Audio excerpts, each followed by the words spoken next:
Hello, everyone. Welcome to Draft Day. If you've been watching the 24-hour subathon, thank you. Remember, if we get to 50 donations or 50 subscriptions, we will unlock a commentary with me and Matt.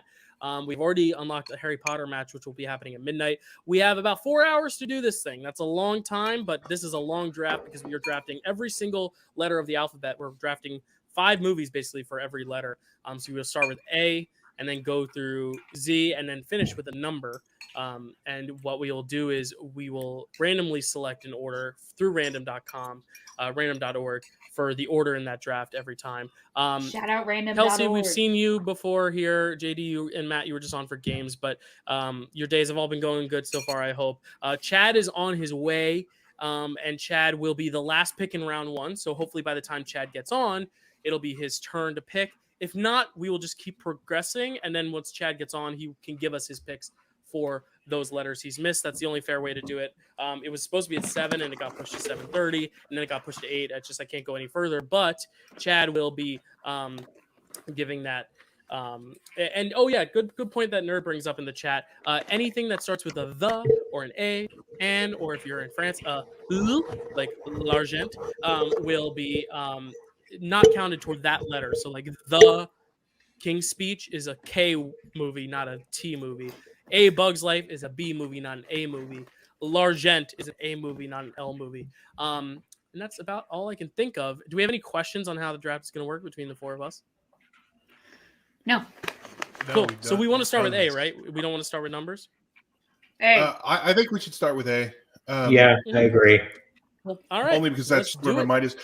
I guess I do have a question. More of a, we only have 4 hours to do this, so perhaps we don't need to make a big deal about the order every round. So do you just want to tell us the order as it's our turn? I'm basically going to randomize it, and then I'll put us in the order, and we'll just go. Oh, okay. So you're going to change it every time? Okay. Yeah, and I'll show all of you, but it's whatever so we don't works. have to wheel around every. Yeah, I'm just going to tell Chad, we just started, so as soon as you pop in, we'll get to your A pick. It autocorrected to Apex. He'll know what I mean. All right, so starting with round A.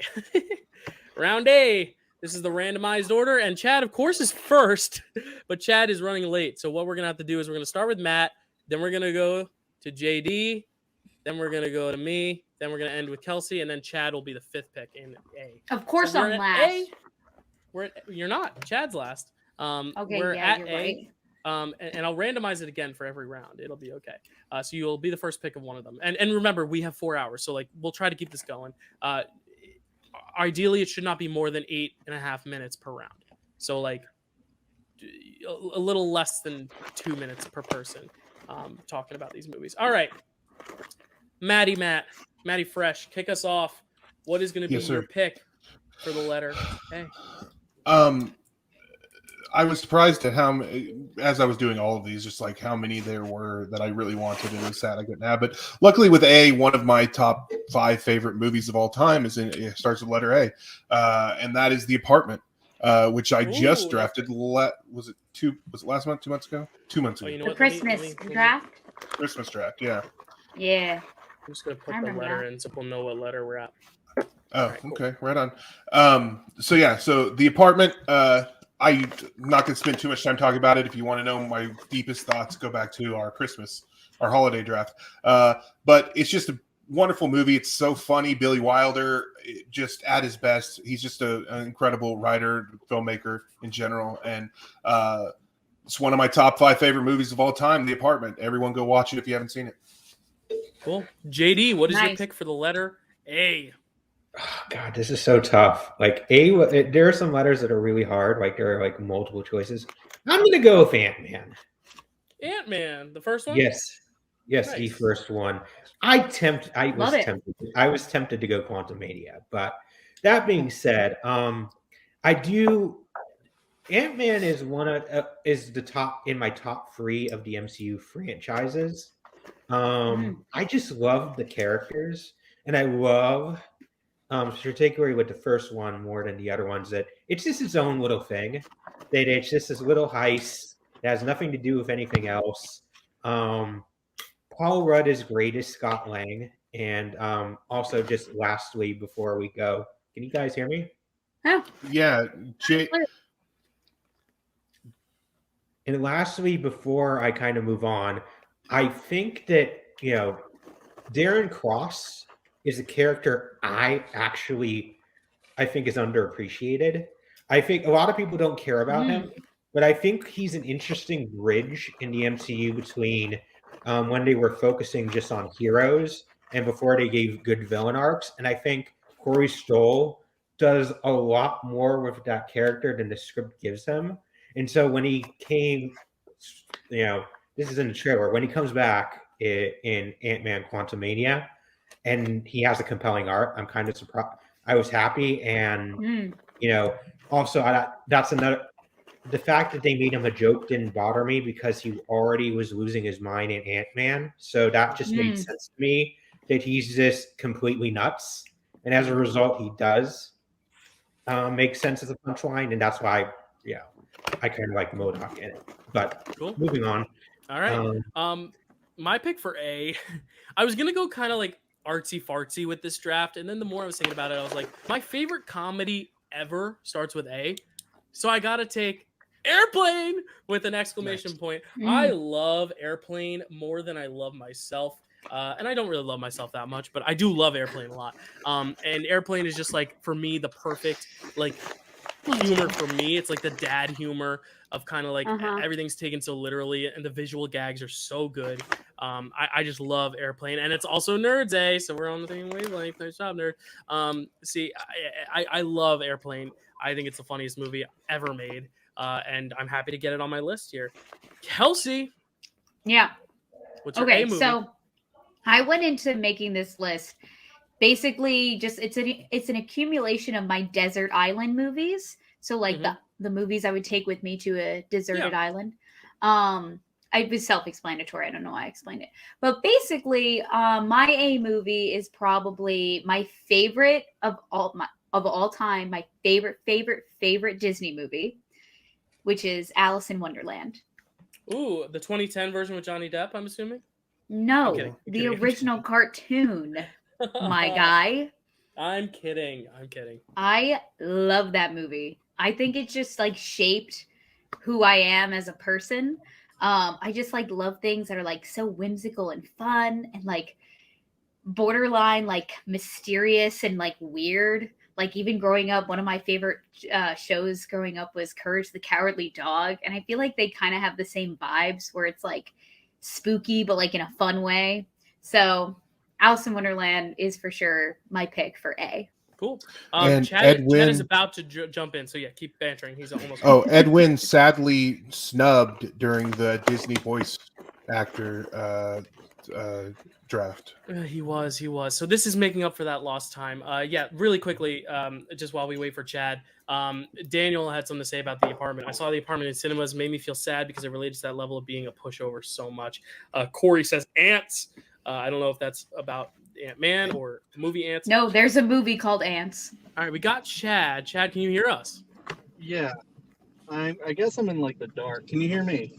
Yes, we can hear you and we can kind of see you. I'm assuming once you get home, you'll go on computer, right? Oh, can you hear us, Chad? Chadwick. Chadwick. Right, so Chad, I don't think your mic is working. Give me a second. I'm gonna move you. He's gone. I think he's gone Blair Witch, Dyl. Gone Blair Witch. Well, that round's next. Don't you scare- there's Chad. Can you hear us now, Chad? Chad, I can hear you. Can you all hear him? He's cutting in and out on my end. I It's can okay. hear the. He'll be Dyl, home soon, right? You'll be able Chad, blink. Give us a blink your eyes if you need help. If you need us to call 911. I can hear Chad. It's very in and out, very choppy, but I'm assuming you'll be home soonish, right, Chad? So you'll be able to hop on the internet. in about a half an hour. Make sure your audio settings. Okay, that's fine. So Chad, let me tell you what round A was. So Matt took The Apartment, JD took Ant-Man, I took Airplane, Kelsey took Alice in Wonderland, the Disney animated version, and you are up now with your pick for letter A. What would you like to pick? This is terrifying. I'm getting like Skinamarink vibes right now. Wow. Chad, if it's easier, Chad, to just type it and then you can talk about them when you get back in like a half hour. Would that work? There's nothing like live theater, folks. Right. Chad, you hear us? Yeah, Oh, okay. he All put it in the chat. Alien was his choice. Oh, Alien is Ooh, perfect. good All right. pick. Excellent. That is number Good 2 pick. on my list. I was so sad because originally I had put Alien as my pick, and then for some reason I had put my top 5 movies out of my head, and so I was like, "Oh crap! I need to do The Apartment, not Alien." But Alien was my Alien's number a great 2. pick. That So was my Chad's number. got That Alien. was like my number 3 was Alien. Mhm. All right. So The chat is making me laugh. I know. What is the chat saying? This bootleg. Corey said this bootleg was a Boston That's Street. great. That's great. Oh, and Corey says, "Oh, Most Famous is his favorite A." All right, so we're moving right along. Chad will go deep into his thoughts on these first few movies once he's on. But just the fact that he's here and he's able to select a movie is all we care about. And actually, oddly enough, when I randomized for round B, he is at the top of that list. So Chad, I'm if last you are, again. I'm so It's sorry. fine. Again, it's totally coincidental. I'm nervous now. All right, so we're moving on to round B. And Chad, Chad, if you're listening, if you're here, we would love for you to give your pick for B. If not, I will pick for B. I don't think I'm gonna have the same one as you. I love the terrifying visage of Chad that is this floating head in the darkness that suddenly pops in, so the and order then for this- you say, Chad, if you can hear us, if you're with us right now, will you give us a sign? I think he's here now. He's here now. Guys, it is Blair Witch. Guys, let's have Chad talk because he is first on the clock for B. Chad, what movie would you like for B? Cool. Can you hear me right now? Yeah, we can hear you. Okay. For B, and I'm first for B. All right. Mm-hmm. For B, Blade Runner 2049. Do you love it, JD? I like it. So, Chad, that's a great pick, Chad. I love how you're going Ridley Scott Alien movie, and then you're going the sequel to the Ridley Scott Blade Runner movie. I think that's a fun pick. All right, and you can elaborate on them more once you get here. But I'm going with my favorite trilogy of all time, my favorite movie in my favorite trilogy, and that is Before Sunrise. I love Before Sunrise and the sequels, but the first one is always the one that I love to go back to. It's just the perfect hangout movie. Linklater does it so well. I love it. Yeah, that's my pick for B. Maddie Fresh, what's your pick for B? That was number 1. That was my number 1. Really? Yeah. Damn. So I'm going to go with my favorite animated movie of all time, which is Disney's animated, just so we can be clear here, Beauty and the Beast. Tales of the Time. Nice. Good That pick. was my favorite animated movie growing up, and it got made fun of a lot because you know it's not Aladdin or Lion King or whatever, you know, like that's the ones that all my peers loved. But Beauty and the Beast, there was just something about it.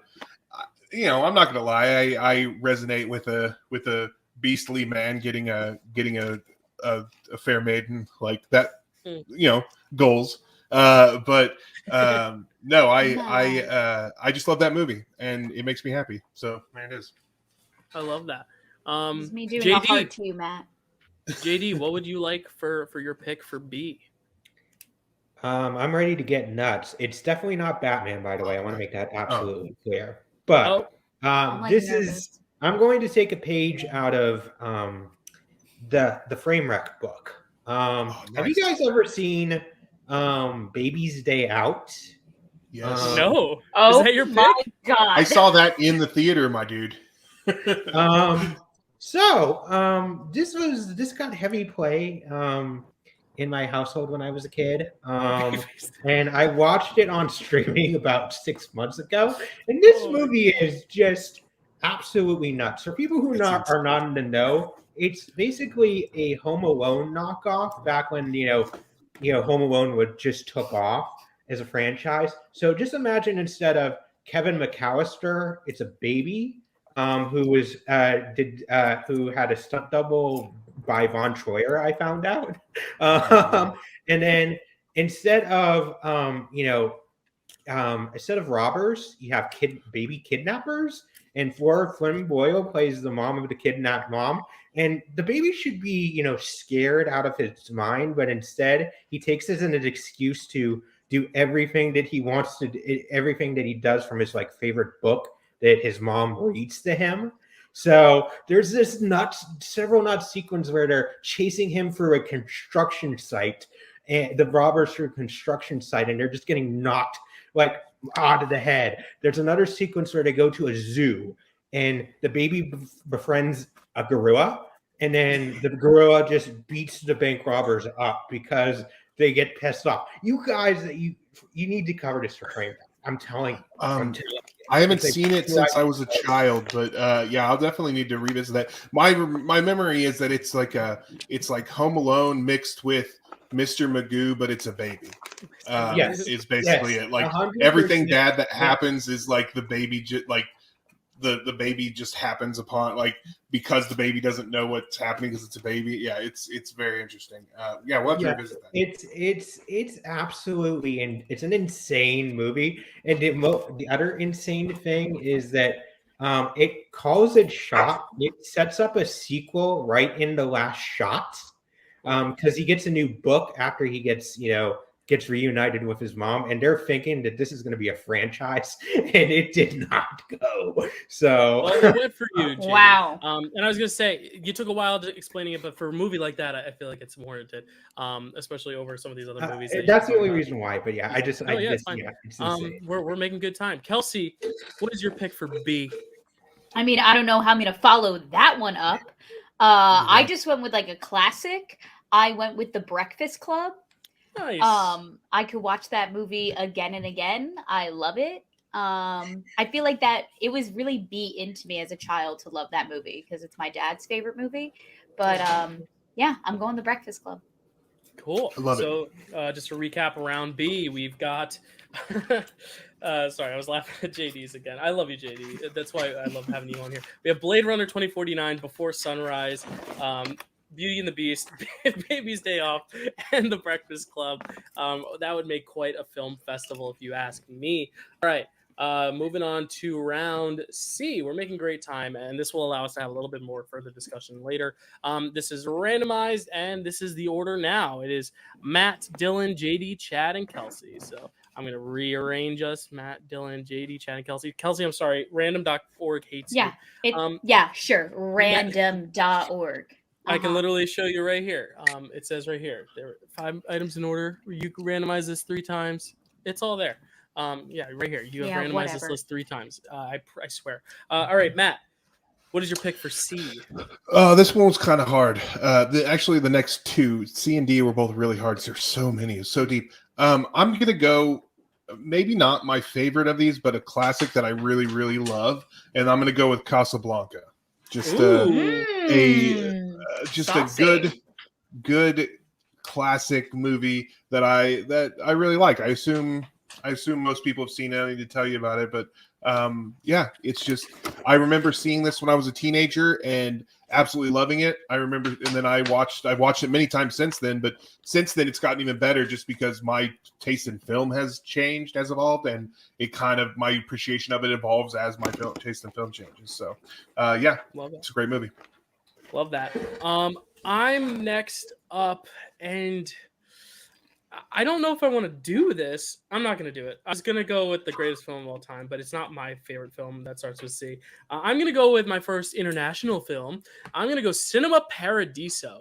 Nice. This movie I absolutely adore as a movie about movie lovers and movie makers. This gets me in all my feels. It really is a great ode to the theatrical experience. I definitely love it, and I'm happy to have it on my list, especially to give an Italian film some love, because I also love Italian film, and this film makes me bawl like a little baby. All right, JD.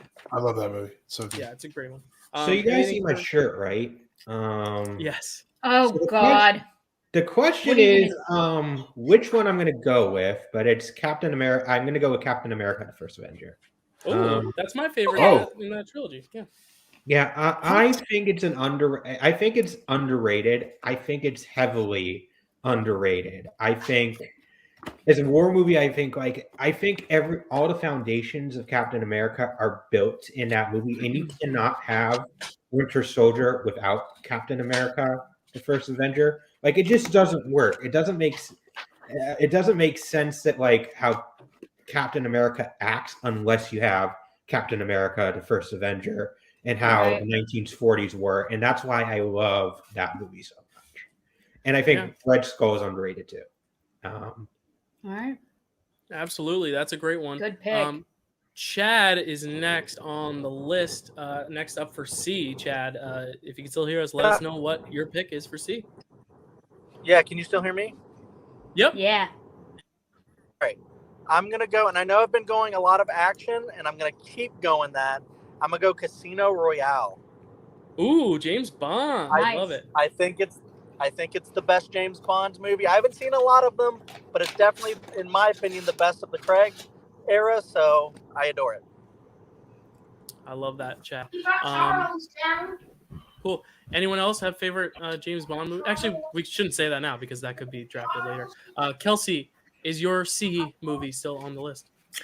Yes, my C movie's still here. I got a little nervous when JD was talking about Captain America because I didn't have this one originally. Someone else in the chat said the first movie that came to mind when I thought of C, which was Coraline. Daniel said Coraline. Yeah. But I think to just get some MCU on my list, because I don't think I have it anywhere else, I think I'm going to have to go Captain America, the Winter Soldier, which is the best out of the Captain Man. Captain America movies. Yeah, that's a good pick.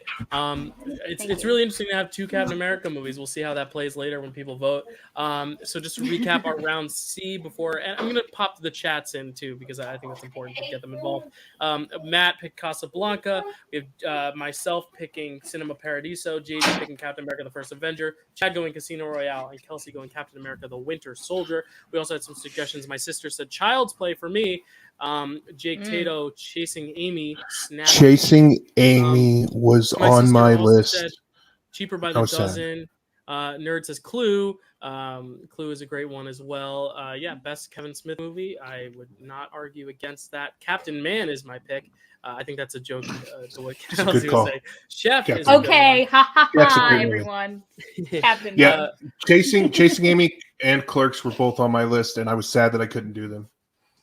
All right, I'm randomizing it again. Oh no, I'm so sorry. Tell me I'm last. It's gonna be Dylan. I think you need to start. I think you need to stop putting her as change the order the next time. Change where she's placed when you do to randomize them. See if that makes. Well, I hit randomize again every time, so I don't have to type out all the names every time because that would take so long. But we're moving on to D, and I'm starting with D. How fun! It's my initial, so that's D fun. for Dyl Pickle Movie Network. D for Dyl Pickle Movie Network. Also D for Kelsey's favorite Christmas movie, Die Hard, which is my pick for D. I love Die Hard. It is also, I feel like it's a draft day staple to have Die Hard represented amongst 5 movies that start with the letter D, because Die Hard is such a draft day staple because of our infamous, that's the word I was looking for, fight that broke out at the Christmas draft day. The fact that draft went 3 hours long solely because an hour of it was Die Hard. I'm very proud to have it represented again. And we can't argue whether or not it's a Christmas movie this time, because now we're just drafting good movies. And I think we can all agree it's a good movie, I think. It's a good movie. All right, good. Thank you, Kelsey, for agreeing. Good Christmas movie. Matt, don't you even start. Don't you even start. I will turn this draft day around. If you ever get a draft position that's above 5th, that is. All right, Chad, what is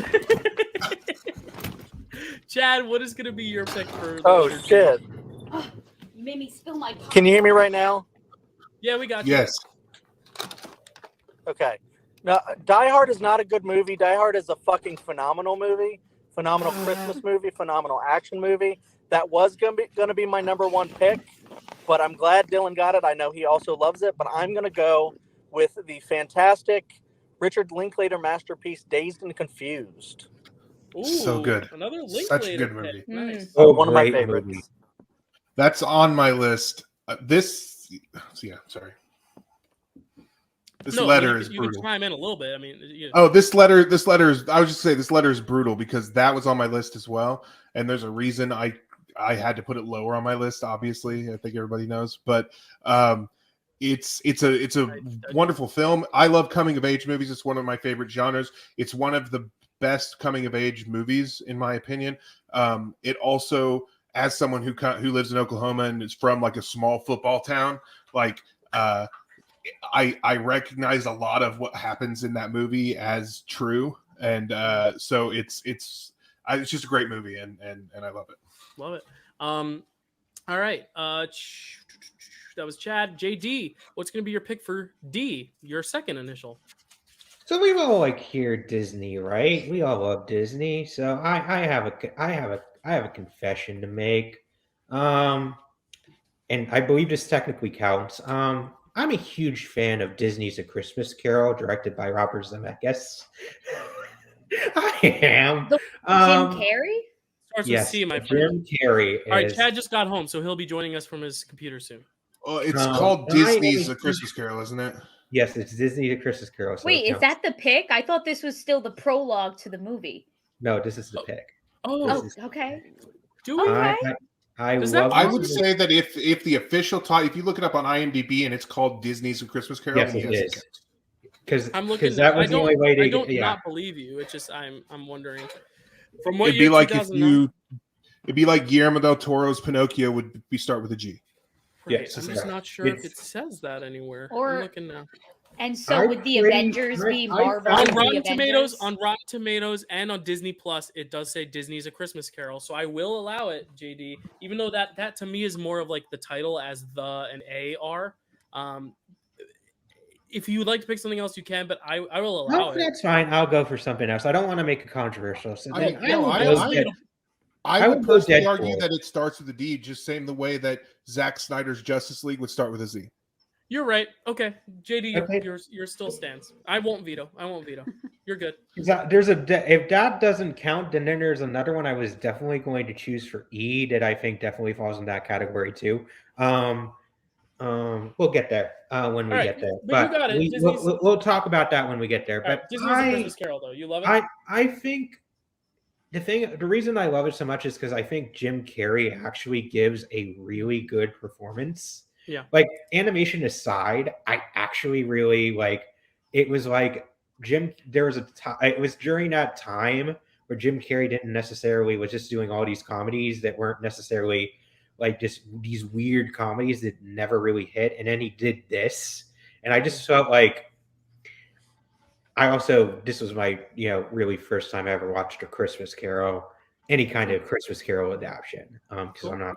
I was going to say, Nerd has some thoughts. Oh my god, that is the worst Zemeckis movie. Well, it was until Pinocchio happened. I despise that movie. So you're not getting Nerd's vote, but that's okay because you're drafting with your heart.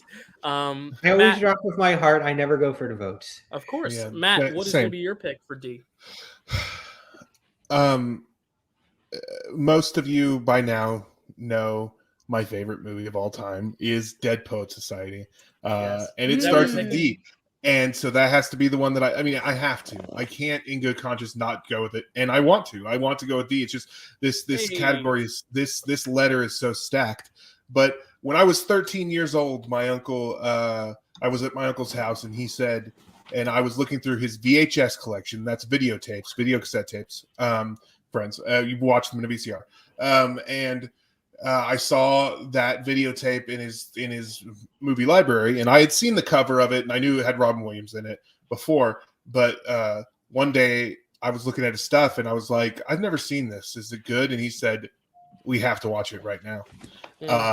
And so I did, and that moment changed my life forever. It's the first movie that ever told me I could think for myself. It's the first movie that ever told me that I could that what I thought mattered as a 13-year-old boy Dr. Nova had me on his podcast a while back to talk about this movie, and I could go on for what I'm pretty sure was like an hour and a half talking about how much I love this movie. But I will leave it here. I love this movie. It's my favorite movie of all time. It changed my life.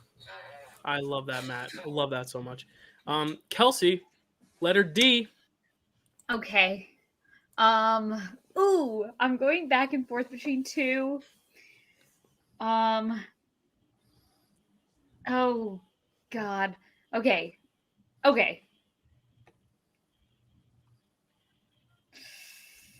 I thought you froze. Oh, no, I mean, I did. I froze, just not the computer did. Yeah. I never freeze. Okay. Matt. I think I'm going to go with The Devil Wears Prada. Ooh, that was on my Nice. vibe. Because That's I think such a good movie. I need to get a street performance in here I love somewhere. that movie. So I think it's going to be The Devil Wears Prada. It's just such an iconic character, such an iconic performance. Yeah, it's got to be The Devil Wears Prada. The Devil's Wear Prada. What- Great round. I mean, that is a great lineup of D movies. I got Die Hard. Chad got Dazed and Confused. JD got Disney's A Christmas Carol. Matt got Dead Poet Society, and Kelsey got The Devil Wears Prada. I just love all our These draft movies. strategies. It's so fun. D's movies. Going back a little bit, Stacey C was Coda. Which reminded good. Daniel that he needs to see I Coda. love Coda. But Stacey also listed Dr. Sleep, Double Indemnity, and Donnie Darko would be After Dogma Days. That is a tongue twister. I also got Doctor Who, Wind Waters of Mars, which Corey says is an excellent pick. And he also says Do the Right Thing is his selection. That is awesome. That is a great pick, Corey. And Dr. Nova, this is a good point. This is why I love this draft day, is we get to hear people talk about the movies they love.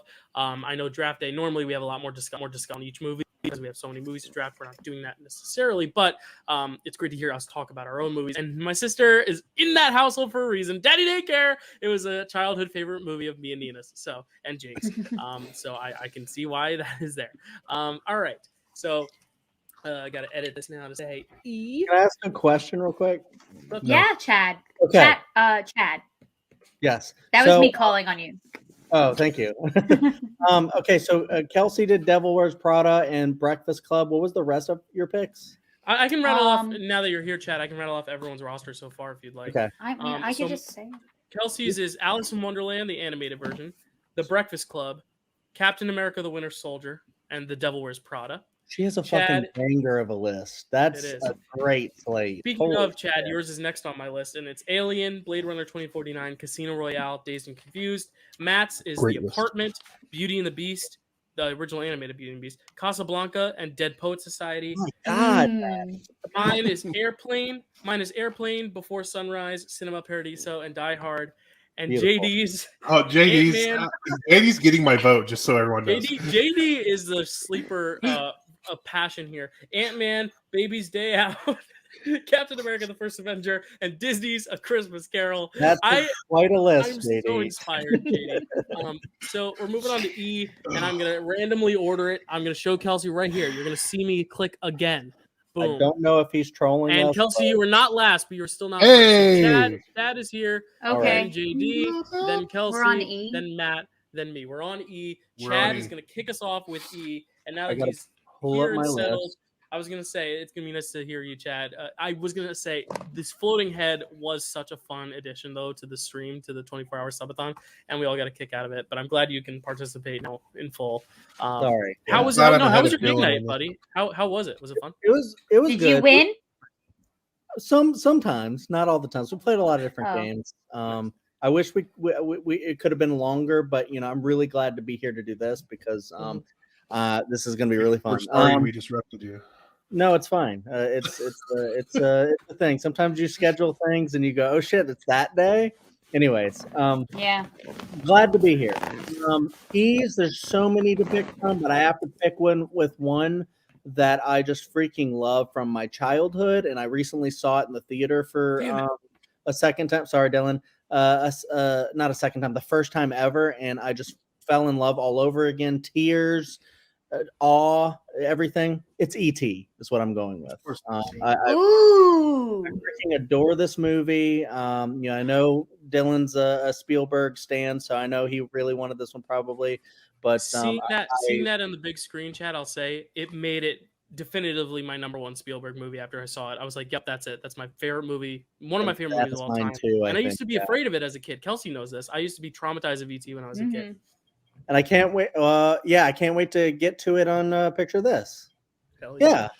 Yeah. If you liked that JD. movie, have you ever seen Mac and Me? I have, because of Movie Club.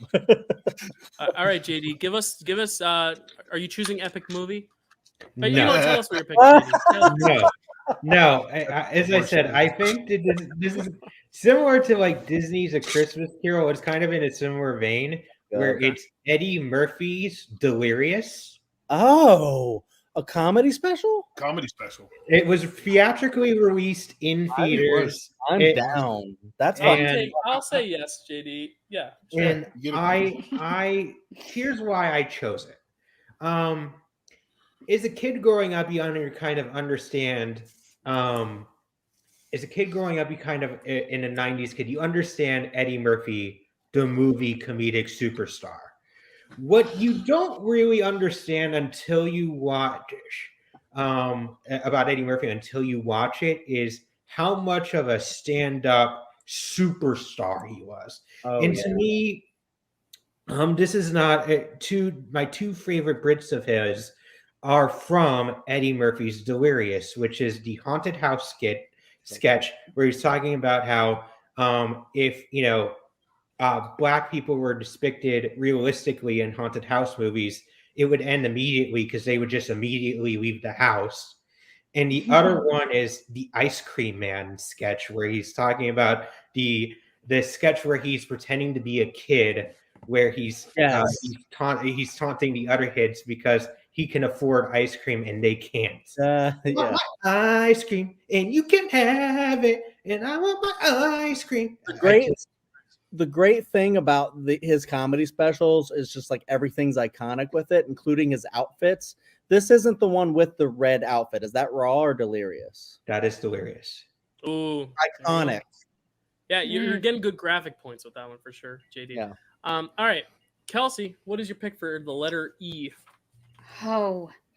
I think this is an actress who I want to get in my list somewhere. I'm gonna have to go with just like an iconic movie from growing up. Another movie that I think contributed a lot to who I am as a person and an actor, and that is Easy A. Oh, okay, good. I mean, it's a great pick. I thought you were going to take my pick. I thought you were talking about a different actress.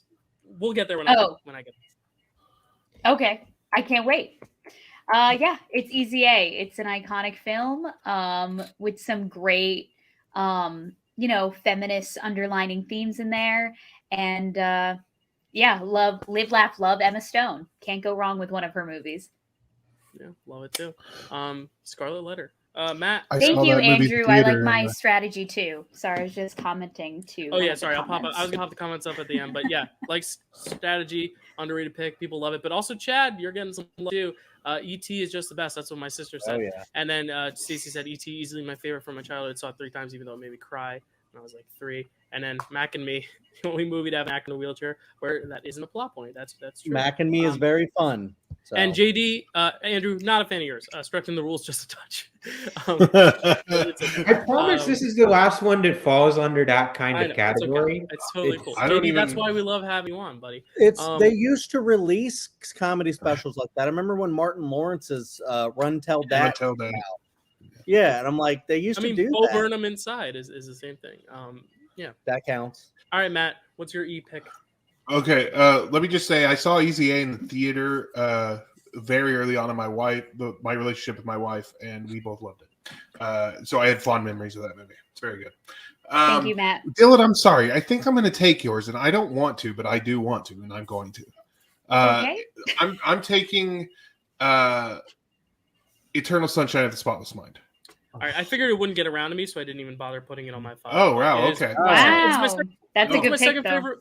my second favorite movie of all time. So as soon as I was picked last, I was like, I'm not gonna get it. But Okay, I love that movie. I'm Please sorry. talk I felt bad, but not too bad. So I saw this movie in the theater, and I absolutely loved it. It was one of my favorite theatrical experience up to that point. And then I went out to Walden Books and I bought the shooting script and I read it cover to cover. And it taught me something about how movies are written, and especially movies that appeal to me, what it is in movies that appeal to me.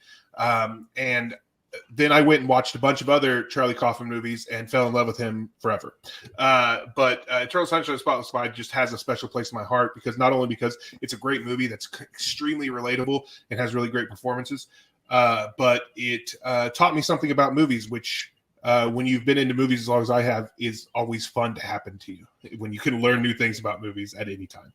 Yeah, I watched this for the first time the day after a breakup. It was raining outside. I was in my room, lights off, under the covers, watching this movie, weeping like a baby. It changed my life. I love this movie. And Jim Carrey's my favorite actor. So, Matt, I'm so glad you picked it. I figured I just got Cinema Paradiso and Before Sunrise, so I didn't want to go super like dreary or sad. I figured with my pick, I wanted to go a little bit more uplifting, fun. And as soon as Kelsey was talking about actress, I'm like, oh no, she's gonna pick the Amy Adams movie I want. She's gonna pick the childhood favorite I want. I'm picking Enchanted as my That's a good one. That's a good one. That movie.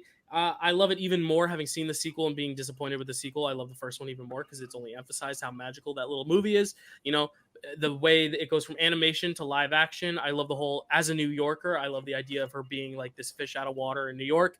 They use the city so well in that movie. They use Central Park so beautifully. And Nina, we're on the same wavelength again. It's almost like we have the same blood. She was Enchanted as well. But yeah, I love Enchanted so much. And Amy Adams gives like, that is my favorite Amy Adams performance. I love her in that movie so much. It's iconic. Corey, Ed Wood was on my list as well. Yes. So rattling off some extra picks from the chat. Corey had Ed Wood. Stacy said, I rewatched Easy A recently for some reason. I can't remember why. Maybe I just wanted to. Sometimes that just happens. Dr. Nova also saw Easy A after he was on an Emma Stone kick. Eddie Sizz is a good pick. Edward Scissorhands. That is the Edward Scissorhands was in the talks for me. Yes, sure. Definitely. And then my Pop-Pop, he's watching. Hey, Pop-Pop. Hey, Nana. Hey, Dad. I know you're all in Florida watching. Hey, Uncle Buck, if you're still there too. Hello. 8 Men Out is Pop-Pop's pick. That's a classic. That's a fantastic movie. That's a fantastic movie. Stacy has Everything Everywhere All at Once, a very new pick. Great pick. The Exorcist and Ex Machina, 3 amazing films. And Ex Machina was next on my list. If only E.T. didn't exist. Empire Corpses as well. Great picks from the chat here. All righty. Moving on now. We're making good time. Also, guys. I want to give a shout out to Evil Dead 2 because it was on my list. And we all love it so much. All right. Also, Escape from the Planet of the Apes, the best of the original Planet of the Apes movies. Nice. Of the original Planet of the Apes movies. The order here is this: Dylan, JD, Kelsey, Matt, and third Chad. again. Oh wait, I need to rattle off our At picks. least you're out of the bottom. You're just stuck I in need the to rattle middle. off our picks from the last round. Sorry. Matt picked Eternal Sunshine of the Spotless Mind. JD, Ed Murphy's Delirious. Dylan, Enchanted, Kelsey, Easy A, and Chad, E.T. Moving on to F, and I'm first. Oh boy, I didn't think this through. For the letter F, I should really have written these down because I just have like Letterboxd up and I'm picking movies that jump out at me that I want to represent. This is tough because I almost kind of like going further in because it kind of like takes stuff off the board. All right, you went Breakfast Club, right, Kels? I'm gonna go something kind of on the similar vein, something that brings me a lot of fun, childhood, kind of teenage feels, and it's Ferris Bueller's Day Off. That's kind of like my teen comedy. When I go to those John Hughes movies, that's the one I pick. Ferris Bueller's Day Off, an incredible film. I was looking at my F movies, and that was the one that popped out at me. So I love that. I relate to that movie a lot. I wasn't as much of a bad boy as Ferris was, but I always wanted to be, and I feel like it's one of those movies where you're either Ferris or you're Cameron, and I was always Cameron. Dill, you're a Cameron for sure. Thanks for reminding me. It's okay. That's not a bad thing. I love Cameron. He's awesome. Listen, the older I get, the more I understand why Cameron is right. Like Cameron. Yes. Yep. All right, JD, what's your pick for the letter F? Sorry, I love when Cameron went to Egypt land. Let my Cameron go. Okay. So my last Disney pick, if you haven't noticed by now, I like Disney, but I really love weird Disney. And to me, nothing is weirder than like, let's just go revisit like a 60-year-old movie that like a lot that was like it had mixed results. I'm talking about Fantasia 2000. Ooh, love that Wow. pick. That's an underrated Wow. movie. Yes, I it is. love Fantasia 2000. I think there's something to be. They were going to do it like every 5 years, which again to me is the more mind blowing thing. Was like, no, we're going to bring it back, and we're going to bring it back like semi regularly. Like that to me is just nuts. But the thing I love about Fantasia is like, I think the underrated aspect of Fantasia is they do so much with just like dance and music. Like Rhythm and Blues is is such it's so I cry every time to Rhythm and Blues. Just all these people who are like wants to they're dealing with their everyday lives, but they wish they could be anywhere but where they are, and it just the song choice and it just the catchiness of it just makes me it makes me emotional. A lot of those kind of the choice to do like Noah's Ark with Donald with Pomp and Circumstance is also like I think just like how that combination and why there's just so much about Fantasia. Both No, Fantasias it's great. that I love. It's great, JD. A great pick. Yeah. That's Kelsey, good. what's your F pick? Jill, I just realized that you did not pick the F Hey. movie that I thought you were gonna pick. I'm not gonna say it. I just realized as soon as I didn't pick it, I went, oh wait, it makes a lot of sense why I should have picked the other F movie. I'm not gonna pick it though because and I'll be honest, Ferris Bueller, I think now I'd like to rewatch more than the one that I watch every day for 24 hours a day at work. Okay. But okay. that's all. We gotta know if no one picks it. Yeah, if no one picks it, I'll say it because it's in the chat. My sister picked it in the chat, but I don't want to. Go ahead. Because anyway, I'll look. so this is my pick for F. I saw this movie in theaters. And I don't know why, but I've just been like obsessed with it ever since. I saw it in theaters and I was like, oh my God, that was incredible. It was funny. It was creative. I thought it was so smart. As soon as it went on streaming services, I like watched it over and over again. And I think it's one of my favorite Ryan Reynolds performances besides Deadpool. And it's Free Guy. Oh, nice. It's fun. Yeah. I like that movie a lot. I don't know why. I just like it. It's very funny. It's very hip, current. It feels like a film of today. You know what I mean? In terms of like encompassing the modern era. Yeah. And the only thing that's bad about that movie, I'm sorry to say, is Taika Waititi. But other than that, the rest of the movie is really good. Yeah, and Stacey and Nerd both love that. She says, "Say Free Guy, that's Free Guy." I really like the movie. Yes. I love it, Kelsey. Jodie Comer and Merkel. So they're all on your wavelength. It's a great movie. Good, I'm glad. Maddie Fresh. Where are you gonna go with F? Fresh. I'm gonna F for Fresh. Maddie You good. Fresh. I'm gonna go with a movie I saw probably too young. Definitely too young. I remember my family was watching it at my grandma's house, which was a bad idea because she doesn't like cursing. And there was one point where she's like, "Don't they know any other words?" But then later she we realized that she was like sitting in the doorway watching the movie with us. Was it a word after a while? And the movie is Fargo, which is was the first. It was the first Coen Brothers movie I ever saw, and I was probably too young to watch it. But it really opened up my love for the Coen Brothers, and I've been a fan ever since. There's only a couple Coen Brothers movies I don't like, and it's really It's not that I don't like them that much; they're just not my favorites. So I really love them, and that was the start of it, and it's just an incredible movie and endlessly quotable. I'll say this, Matt. My dad agrees. My dad says Fargo, and Stacy agrees also. Fargo is a good pick. So, everyone's on board with that one.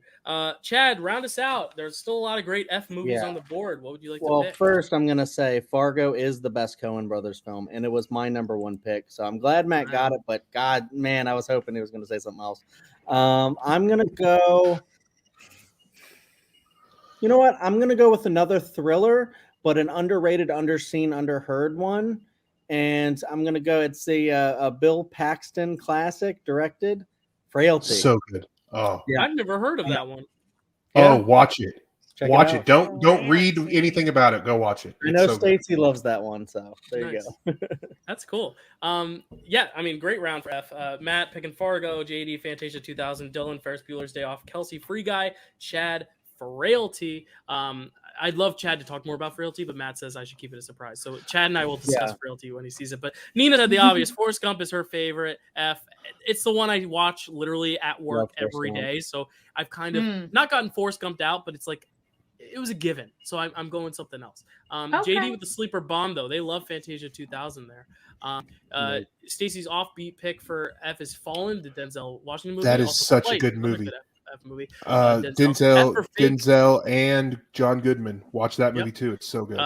F for Fake, fantastic documentary about Orson Welles' career. That's a great one. My pop-up saying A Farewell to Arms, a nice classic. Love the recommendations for the classics. And Corey picks Fast and Furious. That was on my list. Forgetting Sarah Marshall and Andrea's pick as full disclosure, I was this close to choosing Fiddler on the Roof.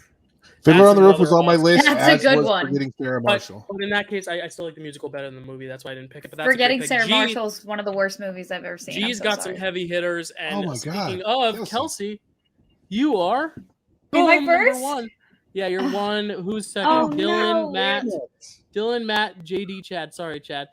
Random.org has picked its battles, but there's a lot of good movies that start with G. But Kelsey, you're going to be the first one to get the G pick. Okay, you've got the prime spot for the G spot. Whoa, the American. Oh my God! Oh my! Dylan, we have to stop the stream. I was going to use that. No, that was my pre-picked joke, and it didn't land as I would have liked it to.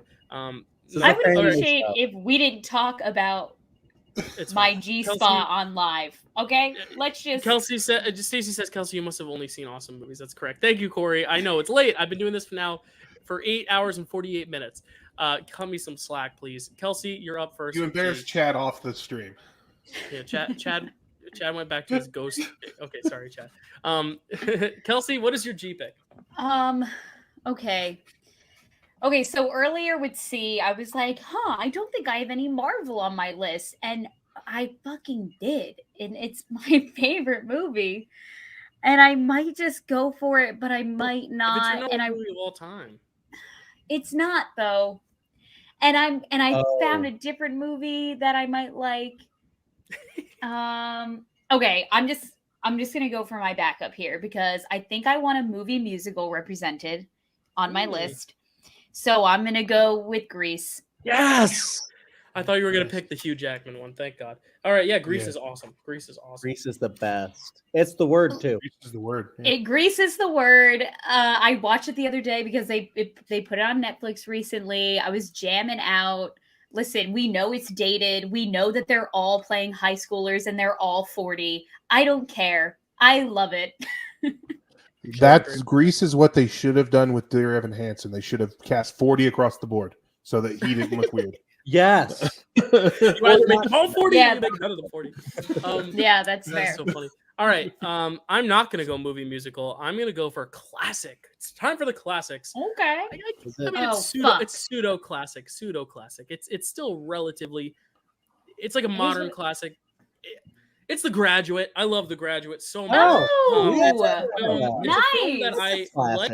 It's a film I liked the first time, and then the more I watched it, the deeper I got into the angles and the use of framing and cinematography to convey story and power dynamics. It's a beautiful film. There's another classic that I think everyone expected me to pick, but again, I'm going for just kind of whatever pops in my mind is the one I want to represent. Also, I kind of talked about one of those two movies that people expect me to pick earlier with Chad and Dan, so I'm going to spread the wealth. So The Graduate is also a picture this winter. It's a Graduate nine. also pictured this movie and also won our prize. And Nina says The Graduate is so good we watched it in film class senior year. Love Love that. You don't need to pick 3. Go nuts. I don't know what he meant by that. I was Oh, talking to Stacy. Stacy in the chat is picking 3. Sorry. All right, Matt. What is your pick for G? This one was also pretty hard because I really want to go with the one you guys talked about earlier, and it's the movie that came before that you talked about last month. But I think I'm actually going to not going to pick those, and I hate that I'm not going to pick those because I want to pick a classic of a different kind. One of the greatest movies ever made, the greatest Star Trek movie ever made, Galaxy Quest. No, Galaxy Quest. Ooh, Chad is having a Kirk Khan moment. Khan. Yeah. He is. This movie has it all. It has Alan Rickman. It has Sam Rockwell. Weaver. It has Sigourney Weaver. It has Tim Allen, but we're not holding that against it. It has, which actually he plays the exact right type of character, a guy who's out of touch, which is what he is. And it's a funny movie. It's so funny. It's action packed. It really hits on a true portion of a certain fan base without making them feel small. And I love that. So yes, Galaxy Quest is my pick. That was my number 1, and let's not forget the hero of the movie, Justin Long. Yes, that's true. Love it. Love that pick. Never seen it, but I love it. JD, what's your pick for G? So this is a sentimental pick, and as a lot of my picks are, obviously, but this one is especially a sentimental pick. I'm choosing Good Night and Good Luck. George Clooney's directorial movie about Edward R. Murrow's crusade against Joseph McCarthy and the communists, his communist campaign. It was kind of back in the days I was really starting to get into Oscars, and it was also where I started to kind of like go distances to kind of see movies that were being talked about. And it was a film where I also saw it with my grandparents. So me and my grandparents, it was just a great experience. And I think it's an underrated movie. I think I always think about the Notorious when George Clooney won for Syriana. He's like, well, I guess I'm not winning for Good Night and Good Luck. I just think it's a great movie. It's a great historical piece. I didn't know a lot about that, especially at that age. Right. So yeah. Cool. All right, Chad, what are you gonna? If I can speak about this movie real quick because I have seen it and I love that movie. David Strathairn as Edward R. Murrow is so good in that movie. Also, it touches on. I really love anything that covers the McCarthyism because it's such a, to me, like, and there's people who still will defend Joseph McCarthy and what he did during that time, but like anything that covers McCarthyism is interesting to me because to me that's like the ultimate evil that was happening that happened in Hollywood at that time. Like, and it's just movies like Guilty by Suspicion and stuff like that, just like anything that covers that I love. But I really loved that movie. It's underrated, although it was nominated for Best Picture, and it was at least underseen. And I think that people should just see it, even if you don't love it and don't want to watch it multiple times. It's just an interesting piece of history that actually happened, and the actors in it encapsulate it so well. So I think it's worth watching if you haven't seen it. Love it. Chad, what do you got? I'm going to go with another, and it's newer, but it's already a modern classic. One of the greatest films ever made. It's a horror movie that was nominated for Best Picture. It probably should have won. Get Out. Yeah. You get out, Chad. You get out, Chad. After Graduate, and then I couldn't have Galaxy Quest, so I was like, well, this is the next obvious one to me. There's so many great G movies, but like, that hit the G spot, I guess. But Get Out is just, it really like Jordan Peele is now a prestige filmmaker because he made Get Out. Mm-hmm. And people were seeing the trailer, they were like, what is this movie? And then it just was just a landmark film. So adore it. You can rewatch this multiple times, get more out of it. and never tire of it because it's hilarious. It's scary. It's one of the greatest films ever made. I love it. I can't disagree at all. Listen, I can't Dylan- agree more. I was trying to think of the phrase. It's late. It's not I even can't late. disagree It's so early. more. No, I meant to say I can't agree. You're not more. even halfway, dude. Listen, Dylan, we got to have Pop on this show sometimes. He's throwing out some bangers. He's throwing out some yeah. bangers. He threw out Ghost. Ghost is a great one. My dad threw out Gladiator. Doc Nova, It's the heavy Great metal, too. Dictator, 1940, Charlie Chaplin film. That's great. Yes. Good Will Hunting, Stacy. Mhm. Great Good Will pick Hunting there. was third for me. Guns Akimbo, another great pick there. Galaxy Cross, greatest fan film ever. Nerds going Guardians of the Galaxy. That's the one Kelsey wanted to take. Love it. Corey chooses Goonies, Almost. and Chad's wife Carrie is picking The Godfather. That was my The That was fact on my that list. It none hurt of me you not to picked pick The The Godfather. Godfather. It's because we just It talked hurt me about it on not to Picture take- this. I wanted to spread the wealth. And we will right, be fair speaking. We will be talking about Ghost in April. Very And excited. another about one that was on my list, Goodfellas, didn't make it, but it's okay. H And that- is going to be next. And Stacey, how could you Also, forget about the Goonies? Ghostbusters didn't make it. H and randomized it. Yes, I'm up. I'm up first. This is, I think, the first time I've gotten a first I'm pick. fifth First pick. again. I'm Rigged. so sorry, chat. Oh, Kelsey, look, you're on your way Chad, back down. I 8 know times. how you You feel. can see 8 times. That means Oh. there's 8 letters. I'm showing you guys so you can see it's not rigged. I'm fifth Kelsey, again. I'm Jimmy, jumping outside. Kelsey, sorry, you're on Chad. your way back down. You'll be Chad, on the bottom again I'm gonna soon, Chad. I'm gonna unfortunately. continue your horror. I'm third again. I'm gonna continue your horror with like Chad and go Please. for John Carpenter's Halloween. Halloween is Oh. my favorite horror film. Oh, Greatest damn. ever made. Next to a movie that starts with J, which we might talk about later, but it's my second favorite horror film. I love it to pieces. Another film like The Graduate, I can just dissect every time I watch it. It's awesome. I love it. I love it. I love it. Don't need to talk more about Halloween. Everyone's seen it. Matt, what's your H? My H pick is Halloween, Dill.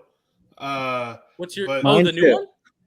No, 20 it was Halloween. You took it. I'm angry. Yeah. Oh, Um, well, it's another favorite that Nina watched in film class. See, I'm just taking her syllabus and listing it off just so I get her vote, basically. I'm not doing gonna it. I'm not. I'm gonna throw out a. I think this one's for votes. Maybe I don't know. And we're gonna talk plenty about this franchise here later on today. But I'm gonna go with Harry Potter and the Prisoner of Azkaban, which is the best. I just felt Harry- that in my bones, Matt. I knew you were gonna say Prisoner of Azkaban. Well, because it's I the best felt movie it. in the franchise, and It is it's not. it's really the turning point. Like it's the point where these movies become something other than just kids movies. Like they and it doesn't hurt that one of the greatest current directors, Alfonso Cuarón, happened to have helmed that movie and brought this Mm. darkness to it.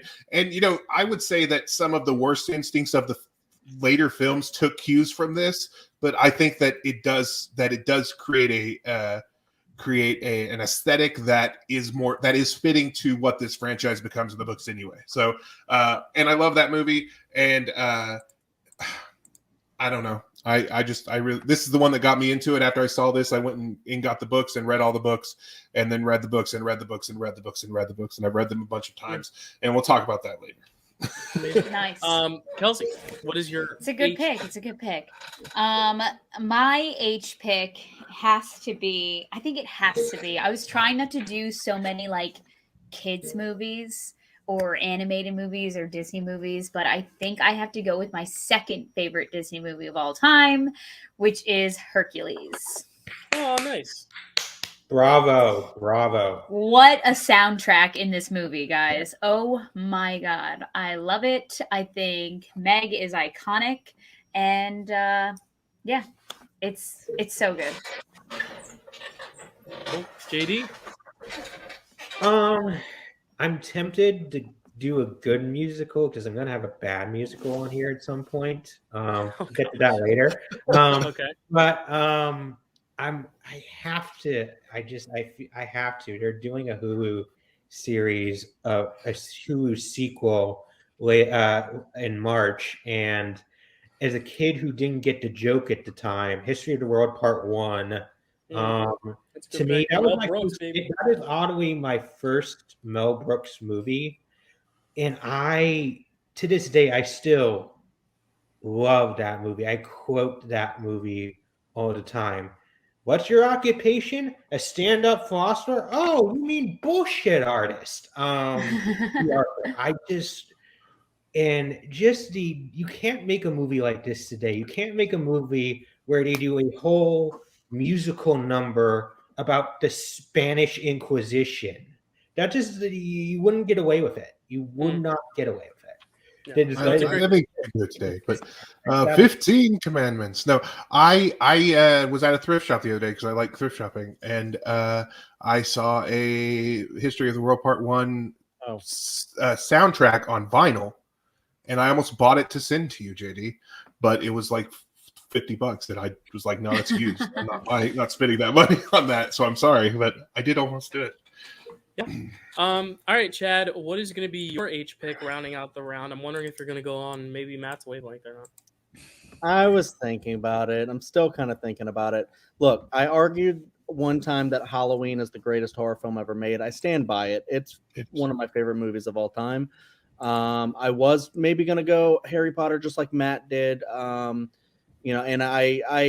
I agree and disagree with Matt. I think that Prisoner of Azkaban is one of the 4 best Harry Potter movies because they're so good.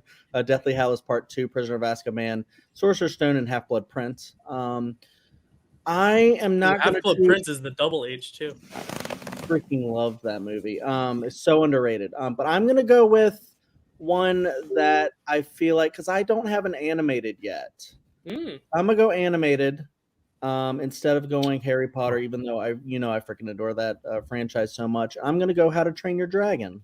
Oh, another great franchise. franchise. That was almost on my list.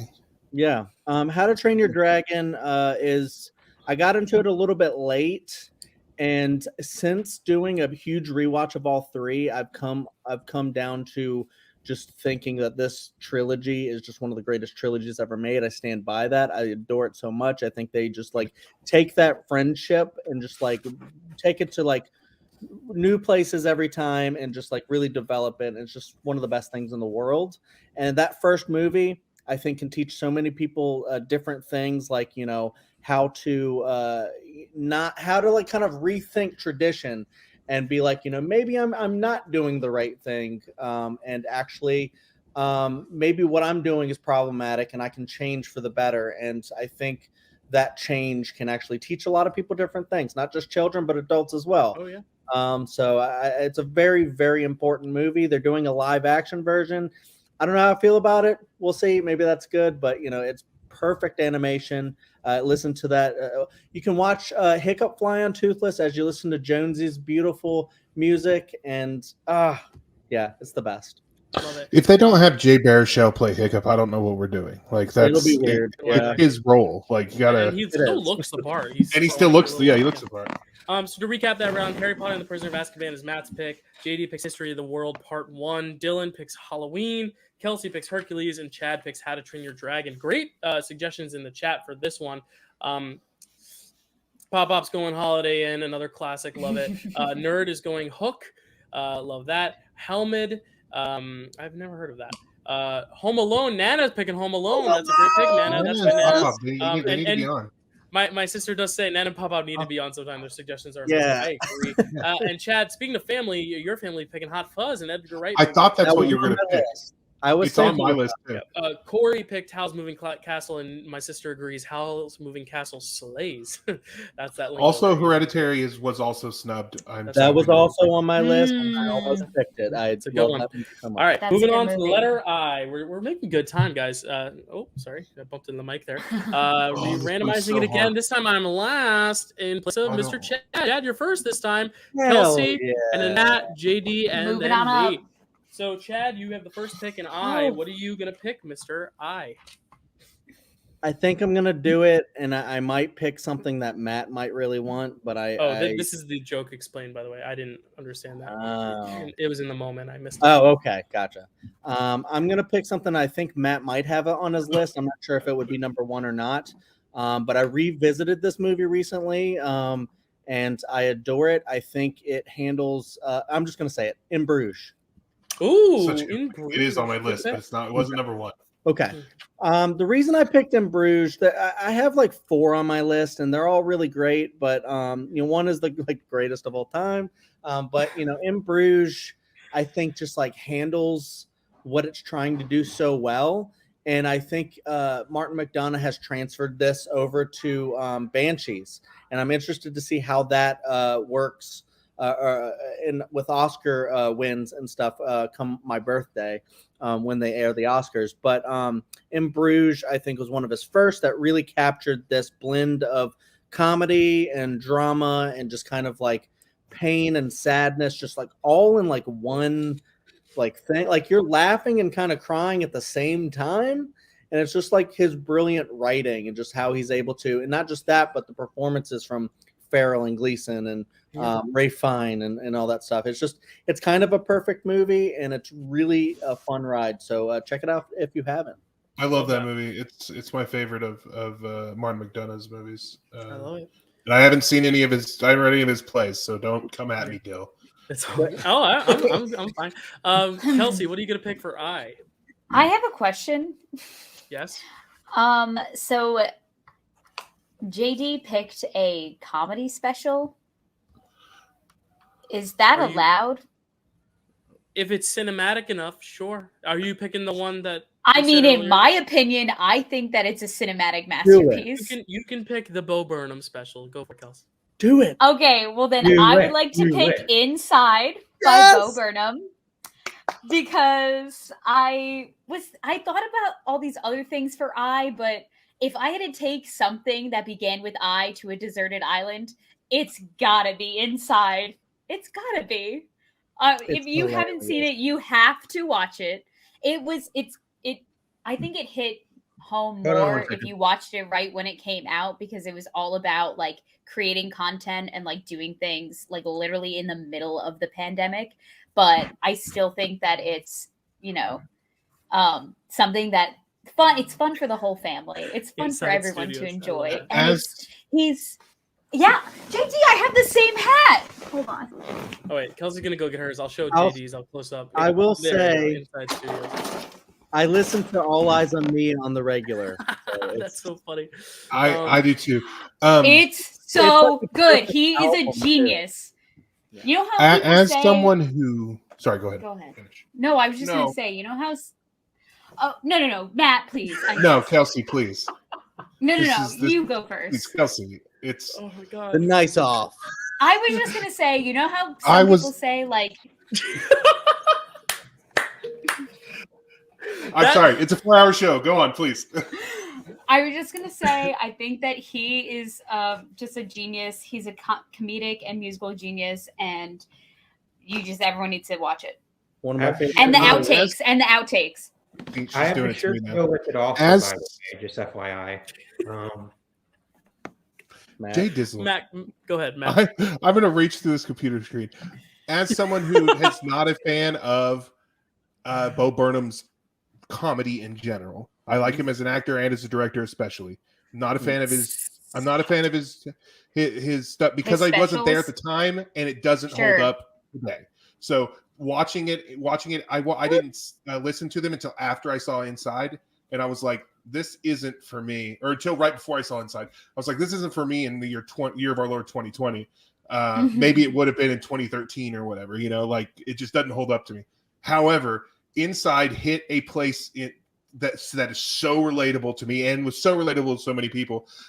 Chad said that he listens to All Eyes on Me on the reg. There's the part in there where he's describing his crippling anxiety. Yeah. Because I have crippling anxiety. It takes me out for months, and like seriously, like I can't do anything. And that is so relatable. It's what I talk about in Iron Man 2 when say what you want about that movie, but when he has the panic attack and he's asking Jarvis, what's wrong with me? Why am I dying? And he's like, you're not dying. Yeah. I feel every second of that. And I feel every second of that part in All Eyes on Me because it's so relatable and I'm about to cry. I love it. Yeah, that's a great Matt, we love you. We're here for you. I was just saying, speaking of Matt, please grace us with your pick for I. I don't want to. I'm going to ask that I'm able to do my honorable mentions for this one after, but I'm going to choose, and I'm just going to point at random and pick the best Pixar movie, which is Inside Out. Nice. It's My sister agrees with that one, and so does commentator nerd. I don't know if and I so do. does they're Daniel. correct. It's up there. It's it's at least my favorite Pixar movie. There's because I think there's a lot of really great Pixar movies, a lot of great emotional Pixar movies, but this one handles emotion because it's about emotion, it's about feelings. But it handles a progression in Riley's life. Yes, we're having a really fun time with all the different personifications of how we feel and what happens in our brain.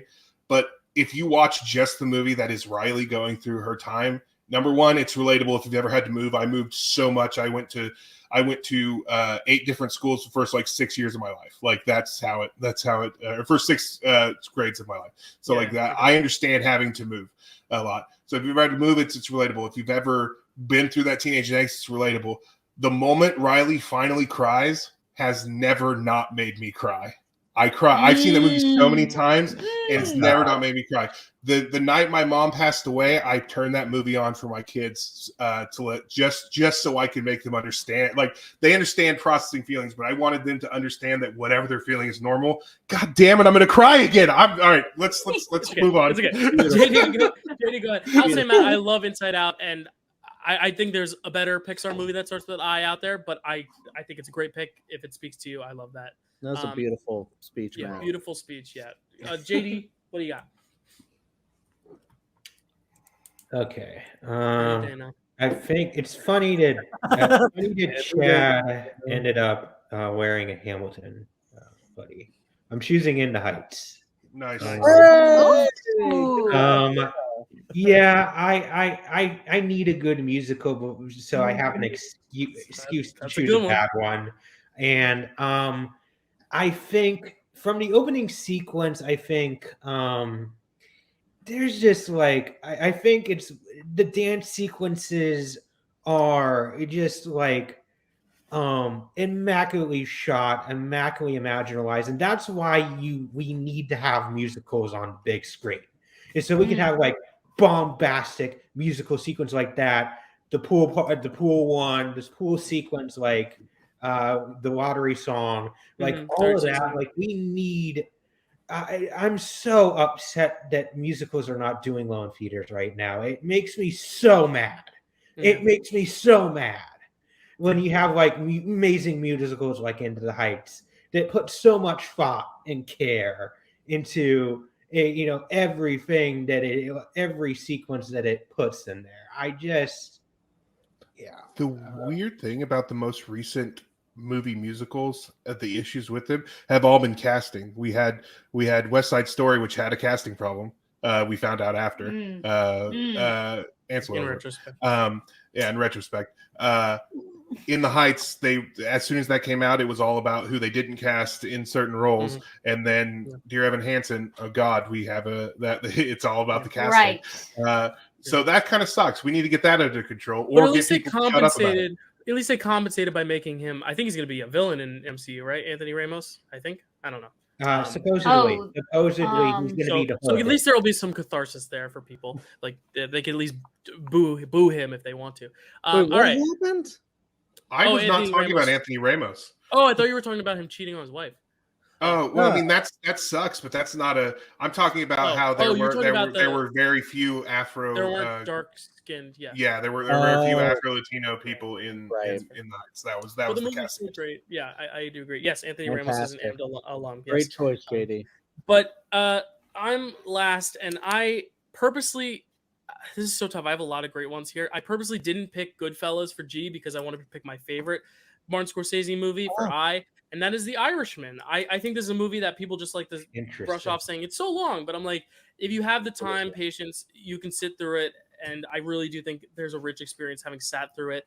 I did see it in a theater, so maybe that has a difference than playing on Netflix, but I really resonated with this film. I just love what it had to say about the mobster genre, but told through the eyes of someone who has been covering it their whole careers, but looking back with a more mature perspective. Instead of glamorizing and romanticizing mobster stuff, it's looking at the harsh realities of it. It kind of reminds me of what Spielberg is doing with his career now, of instead of look at how beautiful and magical cinema is, look how it can also destroy us from inside. And I feel like that's kind of what Martin Scorsese is saying with The Irishman. Chad and I are going to talk about it when we get to 2019 for Picture This, but it is a film that I could spend hours talking about. Maybe not as long as the movie is, but I could spend almost that length talking about it. But to recap, Matt picked Inside Out, JD picked In the Heights, I picked The Irishman, Kelsey picked Inside, and Chad picked In Bruges. That is a great. Am I allowed to comment on your pick real quick? Yeah, sure. Go ahead. I'm just getting. I just real quick. I have a better experience remembering The Irishman than I did watching it. Like I recognize the good things in it, but like there was not I didn't have as great of a time. And I would say part of it is that I am not the kind of person who cares about de-aging. I think we should de-age everyone. But no, that's not true. But I think I don't have a problem with de-aging in movies. I will say that when a 80-year-old man is trying to look 20 and he walks over to the person, and he should be using a walker, it takes me out of it. Also, the fact that Robert De Niro really started his career by playing a younger version of another character. It's ironic that they couldn't do that for this, and they de-aged him. Like that's an issue. That's fair. Fair criticisms. It's not a bad pick. I was just wanted. I was trying to talk movies. It's fine. Let's move on. Italian Job 1969 is Daniel's pick there. We have two Invisible Mans represented. My pop-up picked the original from the 30s. Carrie picked the one from 2020. My dad, even though we are anti-Eagles, he does love Invincible, as do I, starring Mark Wahlberg. That is a great film. A lot of Inside Out love here in the chat. And Independence Day is Corey's choice. And Nerd's gonna be nice and hold back his thoughts on The Irishman. I appreciate that. Sorry, Dyl. I shouldn't have talked bad about your movie. No, talk bad about your movie. I think there's a better Pixar movie that starts with I, and it's about a family of superheroes. But it's well, I mean, that's incorrect. I would like to mention Indiana Last Crusade, Inglourious Basterds, and Inception. Yes, very good movies. Jones, and The It's Last a Wonderful Crusade Life was on my list of potential choices. Yep. All right, so moving on to Jay, we randomized the list again. I am getting the first I know pick. what I'm Chad not is the getting. second. Chad is the second. Sorry, Chad. Kelsey's actually no. Kelsey's last. Sorry, what am I doing? I'm last. JD and Matt. All right. Yeah. Okay. Jay. I didn't get E.T., which is my favorite Spielberg, so I'm gonna get my second favorite Spielberg, and that's gonna be Jaws. I love Jaws so much. Jaws is an exceptional piece of cinema, a classic. It is my favorite horror movie. Second favorite horror movie is Halloween. So the fact that I have the top two there, I'm very happy. Jaws, I feel like I won everyone over that I lost on The Irishman. But I do think having Scorsese, Spielberg back to back, having Jaws, which is I think just such an amazing film. I actually didn't get to see the re-release. I got sick the day I was going to go see it on IMAX. But I feel like they'll bring it back someday. They have to. It's amazing. Amazing on the big screen. Just a blockbuster. Nothing else to say about it. I love it. Chad, you got the next pick for Jay. What do you got? Sorry if I picked yours. That's great. Well, I mean, I had that number one too, but I have a few others. I think I'm going to go with one that I just think is just, I don't know. This one just really hits as far as more action movies goes. I'm going to go John Wick. Nice. The first one? Yeah, the first one. Good pick. This movie is just incredible. If you have to pick an action star, there's kind of in my opinion, the top three is Jackie Chan, Tom Cruise, and Keanu Reeves, just because of what they put into it. Keanu Reeves goes and does all these crazy training stuff just so he can make it look real. He's not, he has stunt doubles doing the really, really hard stuff, but all the stuff with him shooting and stuff like that is just mostly all him, I believe. And it's just an incredible movie. I skip over the dog part every time now because I don't need to see that. It's just so hard to watch. But other than that, it's important for his emotional, arc and stuff like that. But, if you have to pick a movie, an action movie that's just directed perfectly, I don't think you can really get better action sequences of this ilk than John Wick. So there you go. Thank you. I like the part at the end where he steals that person's dog too. Yeah. Moving on. Before we move on, really quick, Daniel just asked, for me, is it a horror movie? Jaws. Is there a difference between horror and thriller or subgenre? I think, for me personally, it scares the shit out of me. It's a horror movie to me, but also the film It's a Amour about slasher, I these think. two. The film Amour about this woman getting dementia and her husband caring after her is the scariest movie I've ever watched, and it's Oh, not yeah. a horror movie to most people, but that to me is the scariest movie I've ever seen. So like other things scare me. It's weird. Actually, a movie that just came out, maybe the scariest movie I've ever seen now, but we'll get there when we get there. Jaws, John Wick, JD also starts with J. What are we going with, JD? JD about to pick my second choice. I didn't actually think this was going to get to me. I didn't think this was going to get to me, but I feel obligated to take this one. Okay.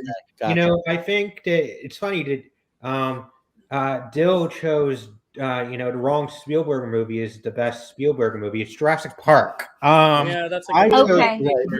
It's a really great series, Dyl, and I can't wait. You're going to watch all of these for your podcast, and if you need a co-host, a guest co-host, maybe. Let me know. Yeah, I was gonna say JD was he did Venmo donation me. That's he donated to the channel. I can't think of words right now. It's so late. He made a donation. Thank you, Matt. And part of his donation, he unlocked the tier where if you pay $50 tip, which you don't have to, but if you do, I will make a podcast of your choice, and I'm going to podcast ranking all the Jurassic World and Jurassic Park movies for JD. So thank you, JD. That's awesome. Cool. Matt. I'm upset because the two best Spielberg movies have been picked, and they were my top two movies here. But I'm going to pick a movie that I watch anytime I used to be back when cable was a thing that I had. If I came across it on TV, I would have to finish it. It's a movie that I can't really explain it. It's Cameron Crowe. It's Tom Cruise. It is Jerry Maguire. That's my Nana's pick, by the way. My Nana just commented. Is it? See, all right, Nana and Pop Pop. I want to be on a show with them where we can talk about badass movies because they know what's going on. Nana and Pop Pop, I'm your biggest fan. Jerry Maguire. It's like an action movie where nothing happens or no action happens in it. Like there's no fight scenes, but everything's a fight scene. Like it's intense, it's dramatic, it's funny, it's romantic. It is so cute. It's iconic. This kid, Jonathan Lipnicki, he's very cute. And I don't know. There's just so many layers to that movie, and I can't watch that movie and not just like be happy the whole time I'm watching it. So. Yeah, it's a great movie. I'm here to talk to my wife. There you go. Kelsey, what do you got for Jay? Round us out. A lot of good picks. I'm so happy no one took my movie. Because I had backups, but I really wanted this to be my pick because I love this movie so much. And it's Juno. Yeah. Oh, nice. That was on my list also. Sweet. That was on my list. Elliot Page is a national treasure. Michael Cera is hilarious in everything he does. Jake Tato. Yes, thank you, Jake Tato. I agree. Yes, absolutely. It's just got to be Juno. That movie is filled with so much heart and laughs, and it's just no one has a bad time watching Juno. You know. Yeah. And J.K. Simmons is so funny in that movie too. And Jason Bateman's there too. All the J's for Around Jay. Allison Janney. Allison Janney is my girlfriend. I love her so much. Oh, she's your girlfriend. Congratulations. Well, she doesn't know. Don't tell her. We actually covered this on Picture This. I ranked it very highly. I had it on my list. I love Juno to death. That one scene at the end, I won't spoil the movie, but the one scene at the end when it says he was always hers, I cry so hard. I love that movie so much. It's great. All right. So other stuff. We love Jackie Brown. Corey says Jackie Brown. Carrie said Jackie Brown. We also got a love for Jojo Rabbit. Nina picked Jojo Rabbit. Jojo Rabbit was on my list. Jojo Rabbit. No Jojo would be nuts. Get it, Kelsey? I don't know what that means, but maybe. No, I think he was telling me like pick it, like get it, like get Jojo. But I went with Juno. Gotcha. Jojo was on my list as well. Jake, and as for Corey's scariest movie, Midsommar, which is an M movie, but it's we're talking about scariest movies we've ever seen. All right, moving on to Kelsey's letter namesake, K. But I have to randomize it, And Kelsey, you're not gonna get the first pick, but you're gonna get the second pick. Chad's gonna get the first pick. Okay. Here. It's God. Chad, Kelsey, JD, Matt, and then myself. So Chad, Kelsey, what the sorry, Chad. is your pick? My Chad, what is your God. pick? Will Sorry, you Kelsey's on stop? the edge of her seat. I'm nervous. My heart is palpitating. K was harder than I thought it was gonna be. I normally get 5, spot 5, so I'm milking this. Like I also only had 2 listed Okay. for K. Oh, Okay, same. I probably Sorry. have one of yours because it's fantastic. It should have been nominated for Best Picture. It was not, and it maybe should have won, but it was a stacked year that year. I'm going Knives Out. good movie. Yeah. Is that your pick, Kelsey? That is? Yeah. No, I knew it was Right. probably going to be because it's amazing.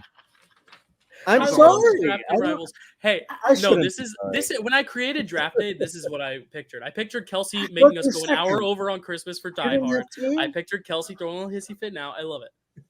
I don't know. Like, I don't eat. Talk Right. about Knives Out, Chad. So I Oh, she adore. fights another K movie. I think it's kind of a perfect movie. There's a reason why Glass Onion came out. There's a real reason why he's doing the show. There's a reason why he's keeping this franchise going because it's just a fantastic movie. It's a whodunit, but it's like the best whodunit. I mean, there's ones before it like Clue and just a lot of great movies out there. But I think Knives Out is kind of the perfect thing. It's got like so many people you love in it. Ana de Armas, and she's popular right now. She's got an Oscar, probably not coming to her, but she's nominated. Everyone's in this fantastic. I think Daniel Craig plays a really hilarious Southern guy, and it's just incredible. And I don't know. I could say so much. This is like my one of my Irishmen. So I love it.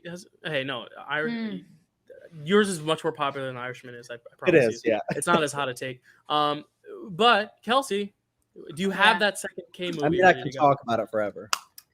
I'm just gonna take this one now out of spite. What would have happened if I've you only got seen. top 5, Kelsey? I think I might have thrown myself out a window. I'm not sure. Wow. Yeah, it would have been real tough. What I would have story just. are you on? I'm sorry. What level are you on? Oh, only the second. So like Oh, thank 2 God. broken legs Thank max. So Kelsey, what's your pick? I've seen this one once, but I know it's iconic and I know a lot of people talk about it. So I'm taking Kill Bill. So fuck you Nice. guys. Which Sorry. one? Volume 1. Wait.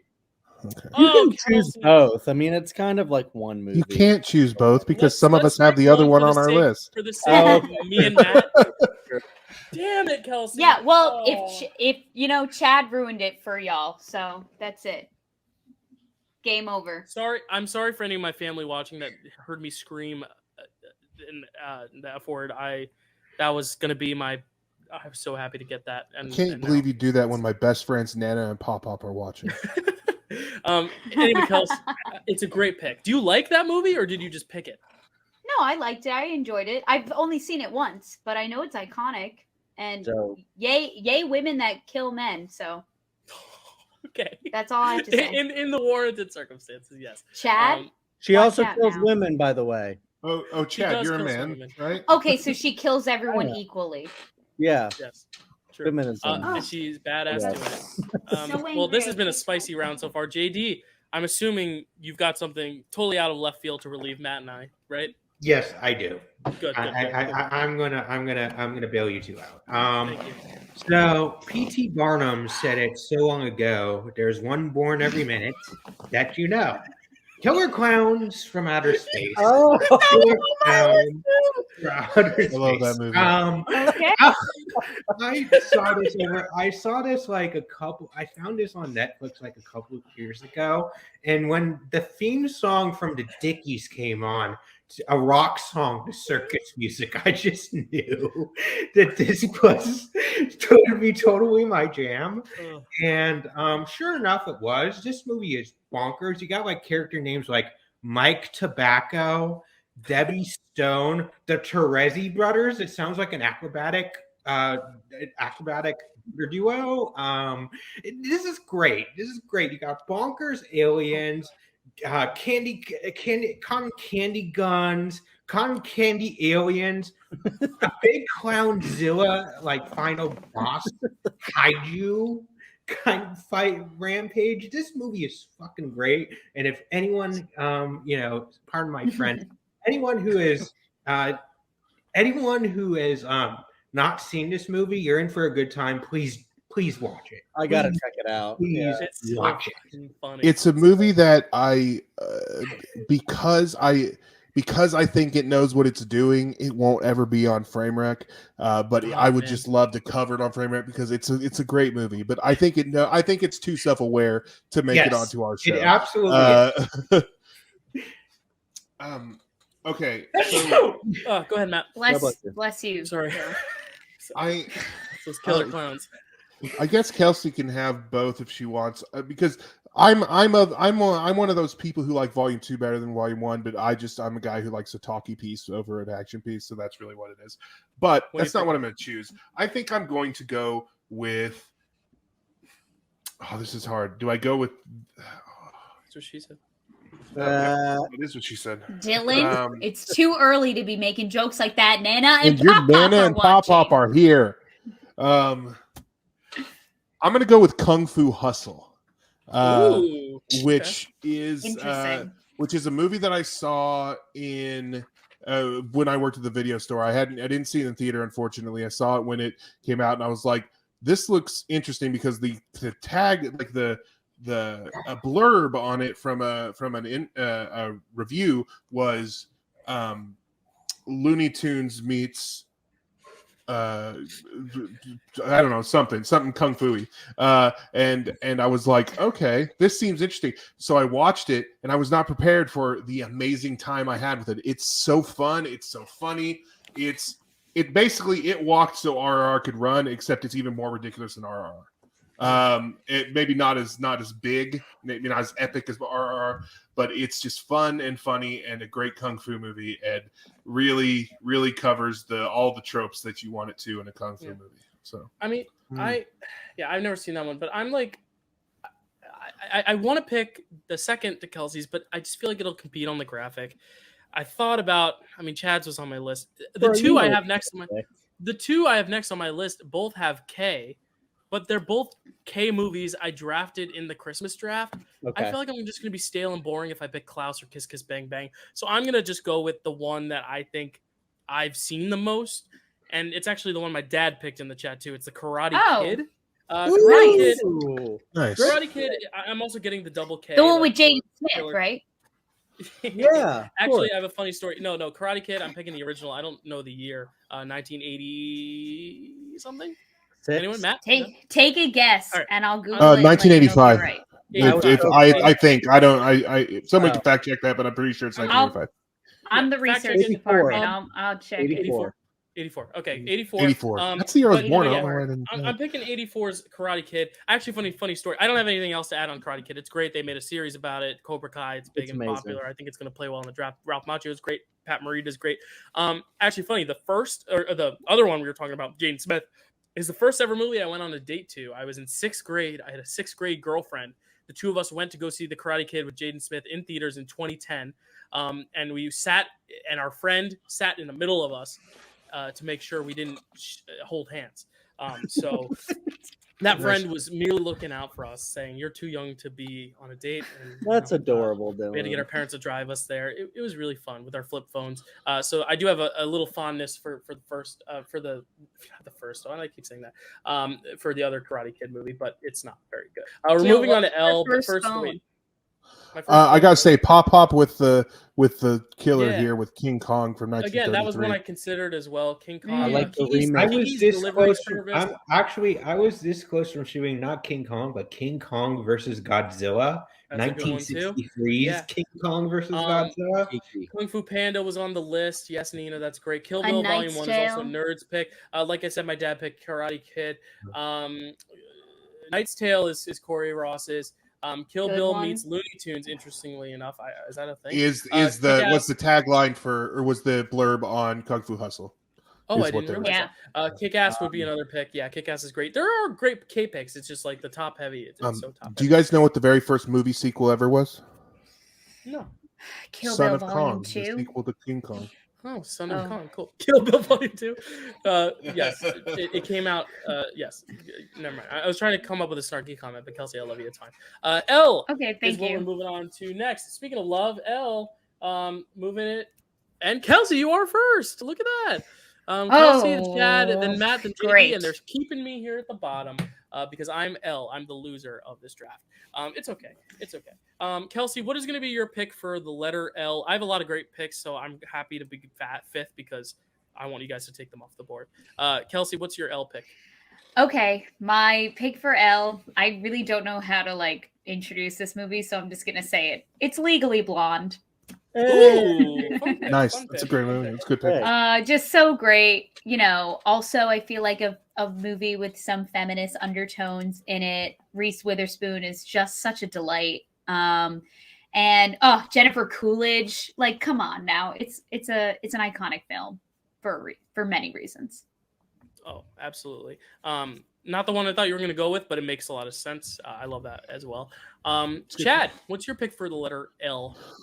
Love the Legally Blonde pick. There's so many iconic ones that I could pick, but I think I'm gonna go with a movie that really hit me in the right spot, and I can't wait to discuss this one on Picture This because I adore it and I think it should have won I know what it is. Best Picture. Little Miss Sunshine. I know. Ooh, that's a fun pick. I love That that. was on my list. I That was on my adore Little Miss Sunshine so much. You guys shouldn't. Well, maybe you don't know if you don't know me that well. I adore Paul Dano. He's one of my favorite actors of all time. And he's just this was pretty much where he got his start. And he's one of the best things in it. Steve Carell, fantastic. Everyone's great in this movie. Alan Arkin, who didn't he win the He did He win. won the Yes, Oscar. yes. An upset, fantastic over Eddie Murphy. Little Abigail Breslin is cute and amazing. Mm. It's just really funny, really sad. It's just so many emotions in this one. And it's just a little trip to get this little girl to a little beauty pageant contest, and everyone's Greg Kinnear. Greg Sorry. Kinnear. Everybody's and Toni Collette, right? Toni Collette, Yeah. yeah. Everybody's Steve Carell. learning stuff about themselves through the whole journey, and I don't know. It's just a really great journey movie where Yeah, it's my everyone's favorite learning road trip movie, Chad. and- My Yeah, favorite. I remember seeing that in the theater and just being blown away by it. It's Abigail Breslin. You knew that she was going to have a good career, at least while she was a child, and she did. She had a really good career while she was a child. Paul Dano came out of that. We were most people were just that's the guy. We got to watch him. And it's funny because he doesn't talk for most of that movie.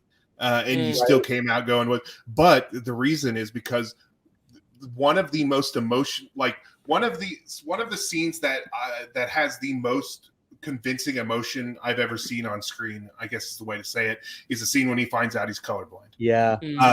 So hard to watch. And Such a great visceral performance. Zach, if you're watching, I'm sorry. And the first thing he says is fuck Mm-hmm. or something. I think really screaming, How has Paul Dano never won or been nominated for an Oscar? It's a shame. Should have happened this year. Should have happened this year. Should have happened in many years. It's insanity to me that he's. Yeah. You know what? Maybe he'll get redemption on Picture This. We'll see. Maybe. All right, Maddie Fresh, what are you gonna pick for your L? So many good things, but I'm just gonna. This is tough. I'm gonna have to. There's so many in the L's that I love. I'm gonna have to go with a franchise that's near and dear to my heart. And if you want to hear me talk at length for so long about this franchise, you can watch a picture of this from a few months ago. But I'm gonna take Lord of the Rings: The Return of. Yeah, what did I say? Yeah. Did I say frame You rate? said Picture This, but we also talked about it on Picture This. So. Yeah, you did. But draft day from a couple months ago where we talked about the Lord of the Rings franchise. Lord of the Rings: Return of the King. It is my favorite, although I love them all and I consider them one big movie. So making me pick is you only get one. bad thing. But I only get one. all three. So I'm We're gonna picking cross the Return of the King because I think that it has a great payoff.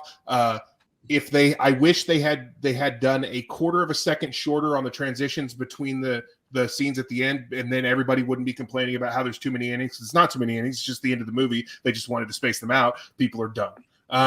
But there's not too many innings. It's perfect endings, and it's great, and I love it. And I've got to pee, so I'm going to walk away. Okay.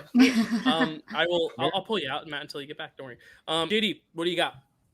So Kelsey said before she somewhat feels guilty for choosing a lot of kids movies. I have no guilt in choosing kids movies I loved as a kid. I love that for you, JD.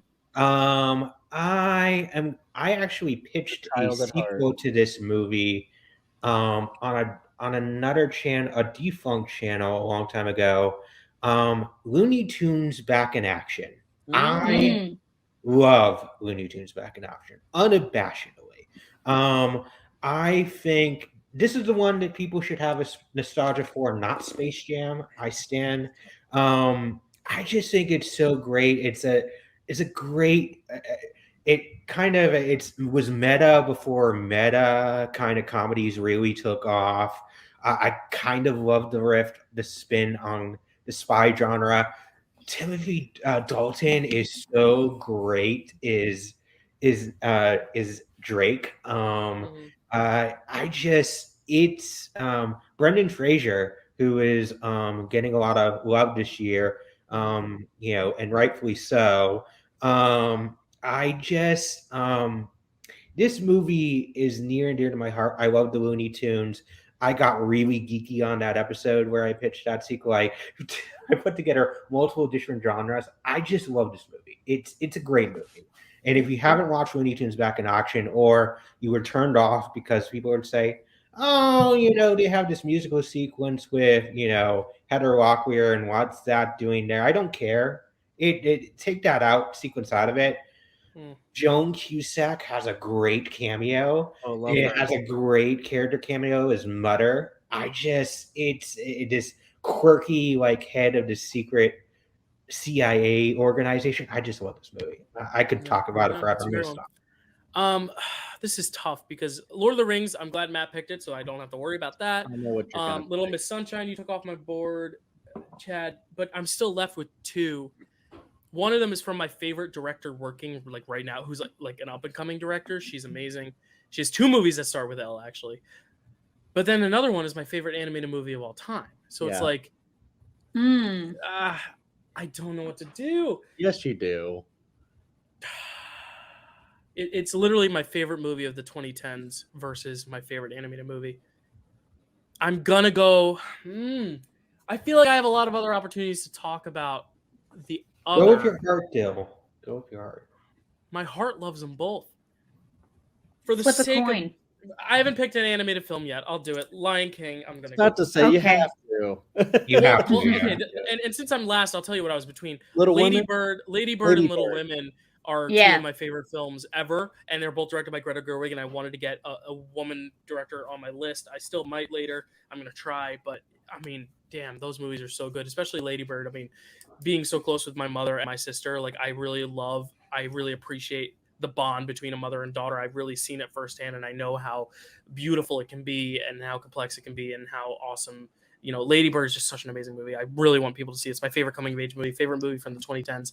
But Lion King is like my favorite childhood movie. It is my movie that like I associate with my growing up and my who I am as a person. 94 Lion King, not the new one, I promise. Of course. I picking two movies back to back. Karate Kid and Lion King could go very different if I went with a different time. But I really do. I do love Lion King so much, and I think it has the best direct-to-video sequels of any of them.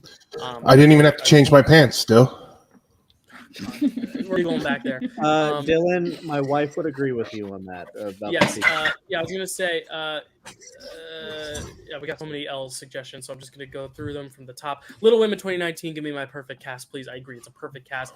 My Nana says La La Land. Love La La Land. Such a great movie. It was on my list. Lion King, thank you, Nina.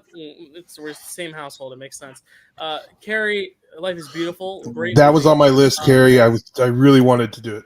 Commentator Nerd, La La Land, and Paul Dano and Fablemans, I agree, is amazing. Love Lord of the Rings. You're wrong, and I'm out. That's what Matt Fellowship's did. I love my that. favorite, by the way. Brendan Fraser is about to be on top of the world again. I was also really wanting to pick Lady Bird went La La Land. 2 great picks. Logan Lucky, awesome.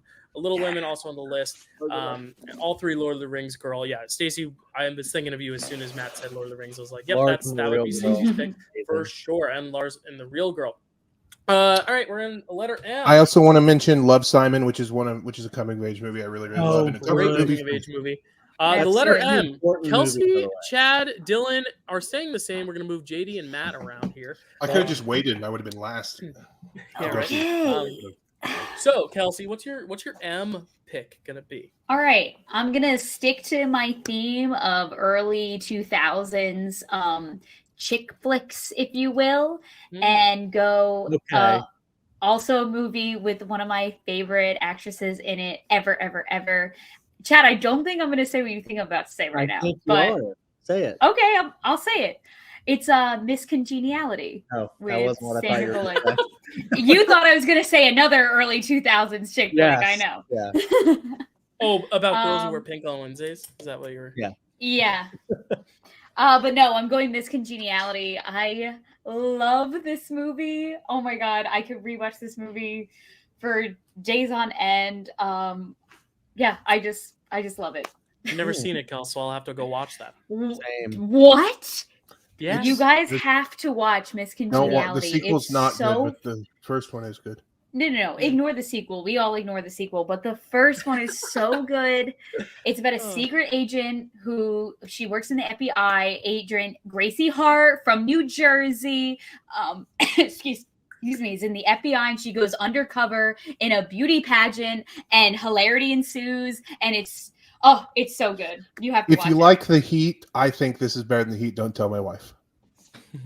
All right. Moving on. Obviously better than The Heat, Matt. Chad, what are you picking for your letter M? We all love Sandy B. Great shout out. I need to check out that movie. I'm gonna go. M is a deep category. There's so many great ones you can choose from. There's great franchises in this that you could choose from. I'm gonna choose one that some people may disagree, but I'm gonna say the one that should have won Best Picture, Mad Max Fury Road. That's a good pick. And I agree. I knew Matt was going to disagree, but I think what one is great, but this one is kind of a landmark film. It's like just so well done. I think it's better than all the other Mad Maxes, which is also saying something because those movies are good too. This movie is just freaking incredible. It's just like what you can do with practical effects and all that stuff. Like the action and all that stuff is really great. But you also get, and it took me more than one times to watch this and actually see that there's an actual like deep story in this. You know, you got stuff with Nicholas Hoult, with Furiosa, and just Charlize Theron. Anything she does, she is so incredible. She's one of like the greatest like action stars of all time. And I don't say that lightly. She is so incredible in everything she does, and just like her performance in this is just like so like she should have won Best Actress that year, Best Supporting or whatever. Best Actress, because she was really the lead of that movie. Am I right? Because if you look at that movie and it looks like this like like action movie, but then you realize it's a real feminist piece. It's all about that. Yeah, it's incredible. It's like seriously one of the greatest movies ever made. I think one of our kind of like mutual critics that we love put it in his top 10 of all time at one point. So it's really incredible movie. I agree. It's the best Mad Max movie. I think Spotlight is a near perfect movie. So I think that it deserved Best Picture, but I would not have been mad at Mad Max Fury Road winning because it is a great feminist piece. Also, I want to say I See You Pop Up. That's a good pick. Sorry. What was it? Yeah, no, Pop Up's got a good pick. What was it? Maltese Falcon. Sorry. Maltese Falcon is his pick. That's not what I'm going to go. Yeah. I thought about a lot of films for this one. I thought classics. I thought modern. I thought franchises. I really don't know where to land. So if I had to watch one of these movies that start with M again, I'm going to watch Monsters, Inc. That's what I'm going to go with. I really don't know where to settle, but I'm going back to that animated. Gonna go back to back animated only because I want to get a Pixar. I want to get a Pixar on there too. Kitty. And my favorite Pixar movie starts with a different letter, but I also know there's a ton of other movies that start with that letter. I really don't know what to go with. But Monsters Inc. is the one that, like, if I had to rewatch one now, I would go with that. And it's the one that I'm looking at. Letterboxd is a 5-star, and the other one I was thinking of was a 9 out of 10 according to Letterboxd. So I'm just gonna go with what Letterboxd tells me. JD, what is your pick for M? Again, I'm kind of shocked. I'm going to get this one. Carrie, your wife Carrie mentioned it. Chad. Yeah. This is my favorite comedy of all time. Bar Dang none. it. Monty Python and I the thought Holy Grail. about it. It's fantastic.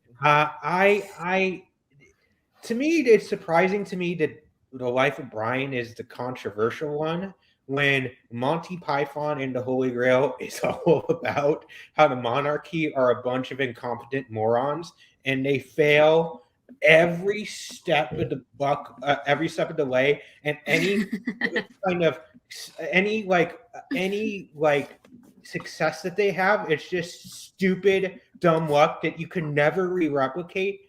And it's endlessly quotable. It's Sir Robin I used to sing all the time. Greatly bold Sir Robin goes off from Camelot. I'm not going to do it all, but I'm not a good Carrie. I'm not talented singers like some of my colleagues. He was here. not at all afraid to be killed in nasty ways. But I never. Yeah. I just love this movie, and it spawned a even surprisingly good musical. Also, It did.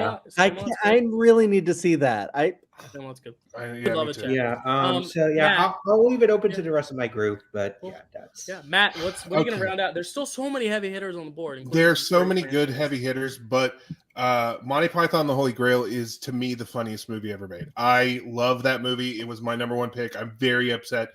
I'm glad JD got it because he has that same, like, he likes that same kind of comedy I like, so that makes sense. But it's Monty Python. It was a religion to me when I was a teenager, and I love that movie. It's so funny. And yeah, so I'm sad I don't have it, but I'm glad it's represented here. There's actually a lot. Since I'm the last one, I'm going to talk about how Daniel, Dr. Nova, Daniel is correct that Monty Python, or that Muppet Christmas Carol in 1992 is the best movie. Okay. My favorite Christmas story. It is mine as well. That's crazy. My second favorite Disney movie. I already have my favorite Disney movie. My second favorite Disney movie of all time is Moana. It is on there. Mulan is probably in my top 5. It's on there as well. It's not what I'm picking. My Neighbor Totoro is my favorite animated movie. But I'm going to go with, and I talked about him earlier today, the Andy Kaufman biopic, Man on the Moon. That was Jim what Carrey. I was between. That was my number 2. That was like the 9 out of 10. 11. And if you had picked that, then everyone would have just been sniping my picks all over the place. But now, Milos Forman directs this masterpiece, in my opinion, of a biopic about a masterpiece of a man who was complicated, and he did a lot of weird things, and he did everything in his life for the sake of his comedy and for the bit. And as I mentioned earlier in the stream, and when we were first coming on, that he's probably dead, but it's totally tracks that he would not be, and is just committed to the bit right now. And that's how I like to think of him as, yes, I'm sad he's no longer with us, but he's probably still with us. And I love that. But I love this movie. Paul Giamatti is incredible in it. Jim Carrey is great, and like basically embodied Andy Kaufman. If you haven't seen the great documentary Jim and Andy, Great Beyond, it's really great because it kind of shows the parallels on that. And yeah, I love that movie. I was about to say, I think the movie's good. I think that documentary is incredible, though. I love it. Yeah, I said it even on Picture This when we were talking about Lenny today. Like, that is my one of my favorite Jim Carrey movies, if not my favorite. So I'm a big fan. We also have Moulin Rouge in the chat. Stacy says that was on my list as well. Commentating nerd Mulan, great pick. As Pop said earlier, the Maltese Falcon. He's correct. Nina picked Mean Girls and Ms. Doubtfire, 2 great movies. Corey picked Moneyball. That was a great picture. movie. Good letter. Congeniality is awesome. Muppets Christmas Carol, like we said. Nina missed L earlier. Her pick was Life of Pi. Carrie, Monty Python. Stacy missed a few rounds. In Bruges, Jaws, or Jurassic Park, and Knight's Tale. You'll be happy with some of the ones we picked then, Stacy, because a lot of us picked those. The Martian was her M pick, though. And then The Mummy exists, too. The Mummy as well. And, guys, shout out to the Matrix and Mission Impossible movies. Also, I had The Matrix and Fallout on my list. M is such a good letter for movies and for names. If you have a name that starts with an M, I imagine you're probably badass. Yeah, really cool. Nerd did ask me to describe my favorite date, though, and I would just like to say April 25th because it's not too hot and not too cold. Thank you. Nice. That's also thank you for the Mean Girls reference. I love it. And that was a miscongeniality reference. How dare you? October 4th is the Mean Girls reference. Right. It reminded me of something Karen would say when she's like, it's 100% chance that it's already raining. Raining right now. October 4th is the date for Mean Girls. I know that because it's my birthday. October 3rd. Actually, October 3rd Kelsey, is what I meant. Kelsey, April 25th. You know who April 25th is, Kelsey. That's Jake's birthday, my brother. No way. So it really is the perfect date. Hey, Kelsey, you're lagging a little bit. Do you want to pop out and back in real quick? Okay. Yeah, just because I want to make sure I want to make sure you're fresh, Kels. So just click the link again, and we'll be fine, Kels. You'll be right back. So I did randomize it, and it was that was the last round. Kelsey, Chad, Dylan, JD, Matt. Okay, randomize again. Dylan, JD, Kelsey, Chad, Matt. So hopefully Kelsey's back by the time it's her turn. Dylan, JD, Kelsey, Chad, Matt. Matt also looks like he disappeared, but I think he'll be. I only have I'm staying out in solidarity of Kelsey. Oh, thank you, Matt. That is very respectful.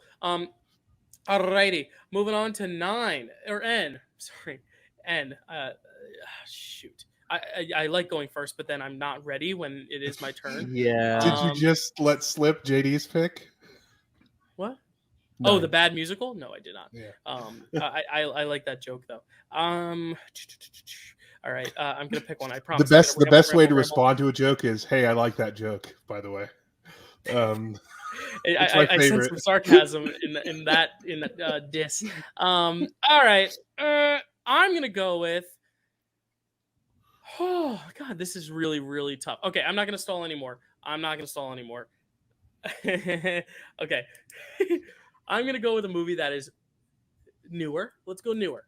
And it's a Best Picture winner. I really resonated with it. It's amazing. I'm picking Nomadland. Nomadland is going to be my pick, just because I don't really have a lot of like really new stuff from like this decade. And I think of the movies of this decade, it's not my favorite, but it was my favorite of the movies I watched over the pandemic. I got to see it at film festivals, so there's like a lot of connection I have with that there. Hold on, Kelsey's calling me. I'm going to mute myself. JD, you're going to go on with your next pick. Did she click on the picture again? So it's time. It's time. I teased it earlier. So this is the time where I'm going to choose my bad musical. It's 9. Oh, okay. Yeah. 9. Here's the thing. I'm not going to argue. As I said, I'm not arguing it's a good movie. That's not my argument when it comes to this. There is something fascinating to me to watch Daniel Day-Lewis follow up to his Academy Award-winning all-time greatest performance is Daniel Plainview for There Will Be Blood. It's, I don't know, let me go try to do a musical. And to me, like, you can see in that performance that, like, he's trying his damnedest to sing, but he just doesn't have the pipes to do it. And it's just to me, there's something fascinating to watch. And then Judi Dench with her vanishing and reappearing French accent. There's just so much. There's like 5 different movies happening in this one movie. It's just to me fascinating, this movie, and I love watching it. Even though, again, I'm never going to argue it's a good movie. It's just a fun one to watch. Yeah, I've never actually seen the show either. 9, Kelsey, Nomadland and 9 are off the board, so you have the next pick in N. Oh, thank God! See, I knew you kicked me out of the stream, and I knew I was going to miss something, and I have FOMO now. Your picture looks a lot better, though. It looks a lot clearer. Yeah. Really? I think your picture was fine before, Kelsey. Beautiful. Thank you, Matt. That's why you're my favorite. So it's my turn now to pick an N movie. Mm-hmm. Yes. Okay, so I'm going with couldn't find a lot of options for N, and I wasn't really loving it. But one spoke to me, and I thought that's the movie I'm gonna have to have for N, and it is Napoleon Dynamite. I love that. Nice. Oh, Chad. I mean, what is? Chad. I didn't see your face. What is there? Okay, Chad. Now we're even. She got you me picked back. my K, She got me and back. I picked your N. So we're even now. We can be friends again. I mean, what is there to say? There's just so much like visually and physically that happens in this movie that is hilarious. And it's just a treasure. It's just an absolute treat. So Napoleon Dynamite is my pick for N. Nice. It's a childhood favorite. I know she snagged that from you. Do you have anything to counter? Yeah, I do. The Jared has classic, fantastic Napoleon Dynamite. When I was going through the list of ends, that was the one that I was like, that's the one in my opinion. Like for me, seeing it with my sister in the theater, just like one of the greatest comedies of all time, in my opinion, and kind of underrated because I think a lot of people nowadays don't really think that. But I just think it's so incredible. It's got like that kind of dry humor, and it's just infinitely quotable. Great pick, Kelsey. Yeah. Love it. I'm gonna go with another classic. I'm gonna go with Night of the Living Dead, the original. Oh, that's Nice. Just like Pop Pop. Another Just like Pop pick. Pop. Yeah, Pop Pop. Good choice, Pop Pop. I'm right there with you. I didn't like absolutely adore this film as the first time I saw it, but it has definitely grown on me, and it's one of those where it's like the George Romero classic that, I don't know, there's just really no topping this. I mean, there's a couple other zombie movies that I absolutely love as well, but like this one is the original. It's the one that like kind of like shaped what we think of the modern zombie to be. And it might be slow for some people today watching it, if you're not really into classics and stuff like that, but watch it with all the lights off, get into a certain mindset, and it's one of the scariest movies of all time. There are a lot of really great woke stuff in it. I don't know. People still use that word. But it's just like, I don't know. I kind of wish we could talk about this one and picture this, but sadly we will never. But it's because I do think it is deserving of that, to be honest, like that high art award. If Get Out is, this one is too, I think. Yeah, it's a trendsetter. It's the reason we have certain films. Adore it. We have a genre. Yeah, and I love a lot of those George Romero zombie movies because visionary. For sure. All right, Maddie Fresh, round us out with N. You won't be able to talk about it on Picture This, but on Framerec tonight, we are going to be talking about Twilight, where they do extensively talk about Night of the Living Dead in one scene. Now you're going to pick the Twilight sequel for your N. No, I'm not. I would never. So come watch Framerec later this evening, tonight. What time are we doing it? 1 a.m. Eastern time. 1 a.m. Eastern time. We're doing all Bright 5 and early. Twilights. They talked about Night of the Living Dead. That's how I'm connecting it. And cheap plug. All right. So I am going to go with Near Perfect Movie, one of the greatest movies ever made. Is that what it's called? Near Perfect Movie? It is called Near Perfect it starts Movie. with N. Yeah, I got it. Hey, Dylan, I like that joke. It's so. I've been on here for 10 hours. Keep going. It's a nearly perfect movie. It's an incredible movie. It is so. It is, for coming out in 1974. It is so relevant to today still, and that is Network. Nice. It's not only does it have that iconic scene. I'm mad as hell, and I'm not taking it anymore. Right, I'm not going to take it anymore. Yeah, that scene is so iconic. But just the whole movie is so true to today, from Me Too stuff to how the networks have taken over, like the news, and have, whatever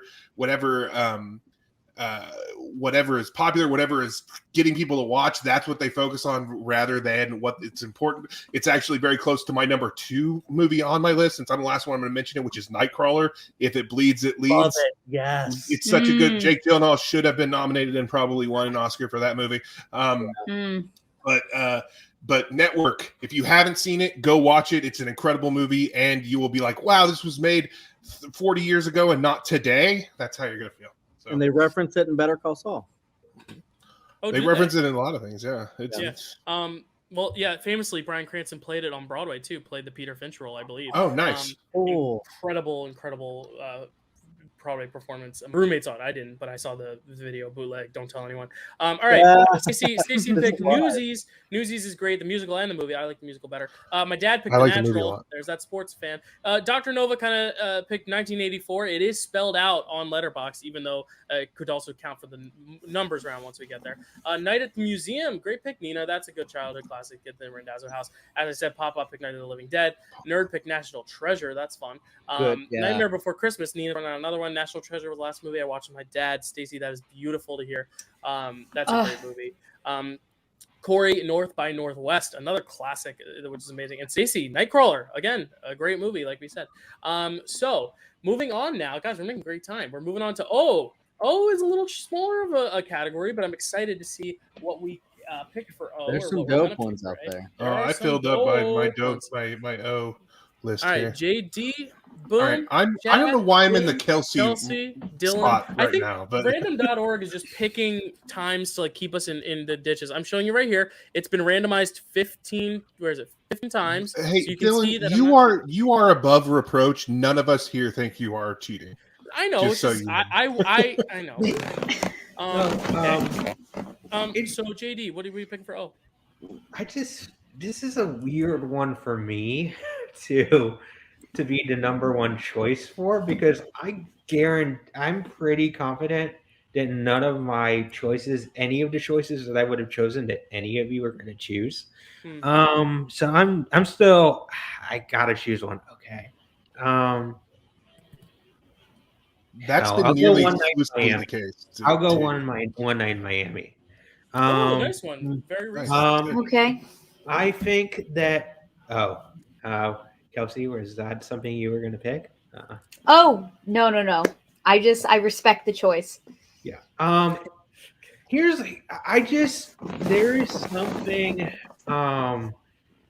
is something number one, I think Regina King, to me, it's bonkers to me she didn't get nominated for Best Director for that. How much tension she gets from and how much how captivating it is to watch a movie that the majority take place in one room, to me is a feat. I love bottom movies. I think when you can pull it off, it's magic. It is art in its simplest form, and I just love this movie. I think Leslie Odom Jr., who got Oscar nominated for this as what's the guy's name? I forget the guy's name. But I think. Sorry, who are we talking about? Sorry, I was looking at Leslie Odom Jr. Oh my God.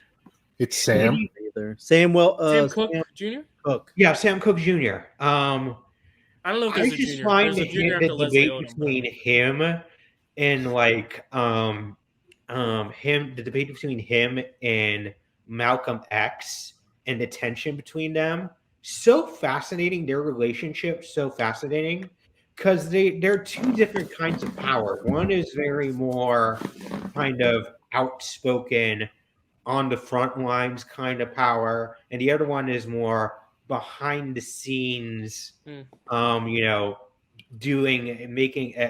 affecting the system from the inside. And both could be equally valid ways to skirt change. But it causes so much tension between them. I just find that kind of debate so fascinating. There's so much fascinating about that movie. The guy who played Malcolm X and the guy who played Cassius Clay in that were so good. Honestly, I love Leslie Odom Jr., but I would have given up his nomination for both of them to be nominated. They were so good. He's going to be the guy who played Malcolm X is the antagonist in Secret Wars. Yep. Yeah. Kingsley Benadir, and he's also going to be in Barbie. Everyone. All right. Like that's cool. Yeah, Chad, that's there you amazing. go. Chad, what's your pick for O? God, I'm between two, and this is like so hard. God, I mean, look, if no one picks the other one that I don't pick, I'm gonna shout it out at the end if that's okay. I'm gonna go with one that I saw when I was younger, and I think this movie, no one talks about it, and it really should get talked about, and that's why I'm gonna bring it up. And it should have been nominated for Best Picture, in my opinion, because I think it's that great. I know what it is. Phenomenal. You do? Yeah. Is it baby Jake Gyllenhaal in it? It does. I'm picking October Sky.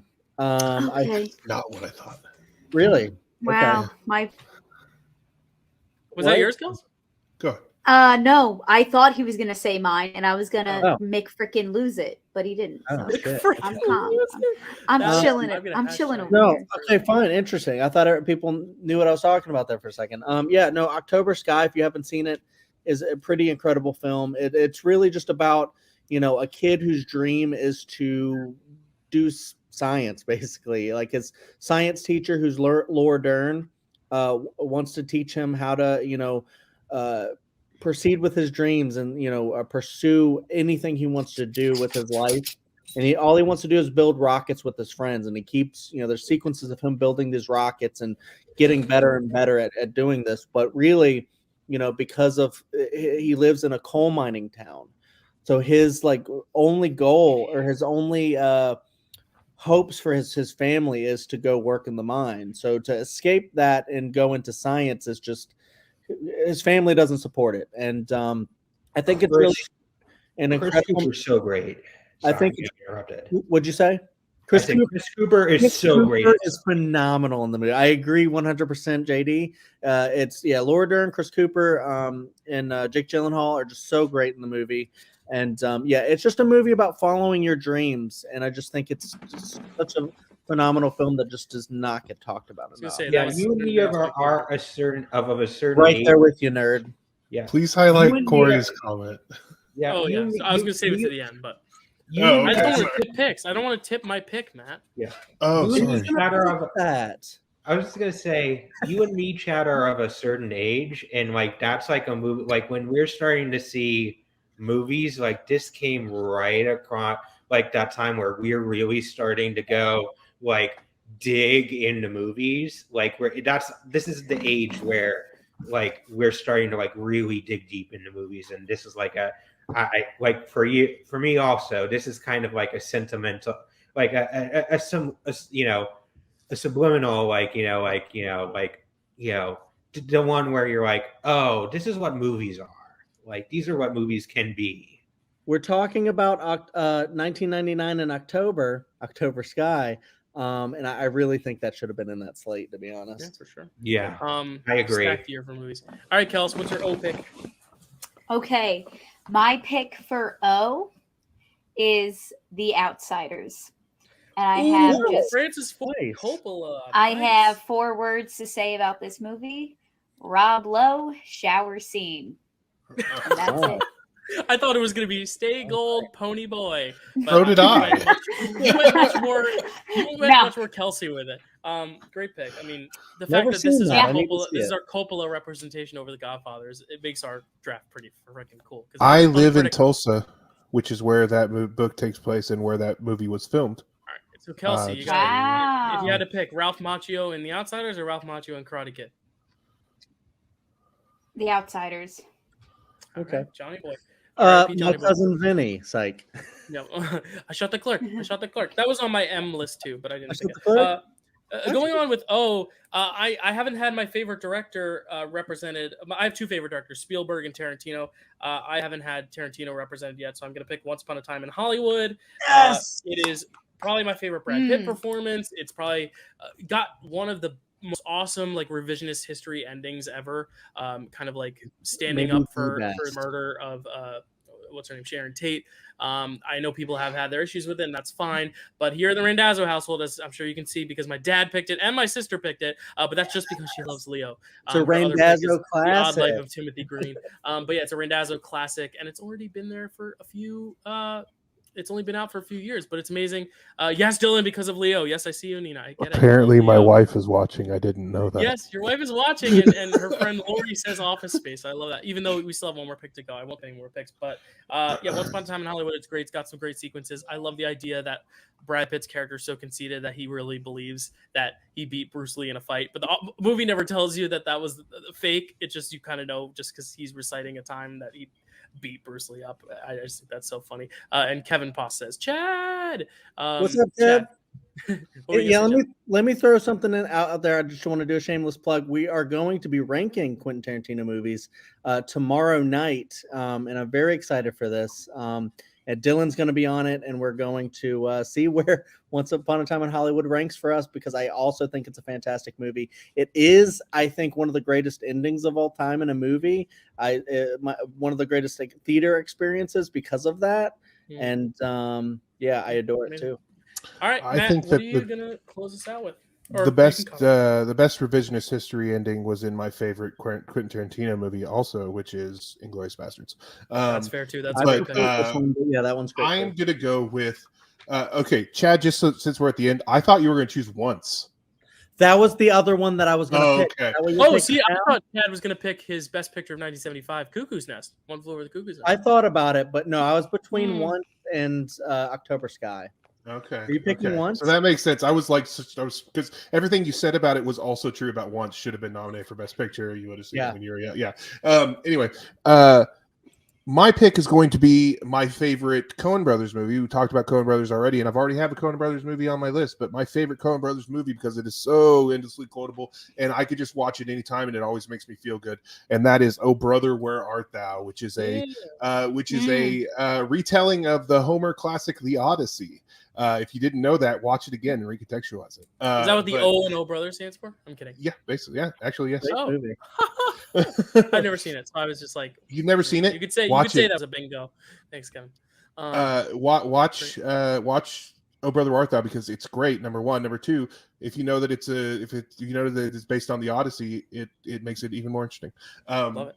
But yeah, I love that movie. George Clooney, Tim Blake Nelson, who's from Tulsa, also so much Tulsa in this round, and John Turturro are incredible in it. It's, as I said, endlessly quotable. I could quote it all day long. It's incredible. Cool. We had some other suggestions from. Oh yeah, check. Yeah, shout out. Oh Brother, Where Art Thou was great. Some of the best music. One of the best soundtracks. Yes. Speaking of soundtracks, Once I really was thinking about doing that. I love Once so much I saw it twice, and so please, Ted Lasso. That's a good joke. If you haven't seen it, because it's incredible. Falling Slowly, amazing, beautiful song. Om Shanti Om. Daniel suggested. I've never heard of that one. I got to check that one out. Nana says Old Yeller, a classic. Nina says The Odd Life of Timothy Green. Stacy, Ocean's 11. A lot of love for Ocean's 11 there, and October Sky. Only a Lover's Left Alive. Stacy also recommends. Carrie says The Omen. On the Waterfront is Papa's Pop with the Papa's got great picks. Octopussy was another one I considered. Just kidding, I didn't, but I love that Corey brought it up. Corey's real pick though is Ocean's 11. As Corey said, Lori says Office Space, and I thought about Office Space. Great movie. Yep. All right. It's on my list too. Your pop-up at the next family reunion is gonna be like, why did that big guy keep talking about me? No, I'm sure they love that we keep bringing them up because they're picking great movies. And speaking of pop-up, next letter is P, which I'm gonna randomize right here. Yeah. This round is in honor of Pop-Up. It's and fitting that I am number one here. Damn, Chad is number again. 2, JD here, Matt, and Kelsey's back in the bottom. There's 26 my Papa-Pa's dead? 26 outcomes. Matt, that got really dark really quick. It's what I do. I mean, guys, come on. Like, it's Paddington 2 for me. I have to. I know we did a full watch along. I know I just used That's hilarious. I used my what? I just love how you love these movies so much. Yeah, well, it's one of your more endearing qualities.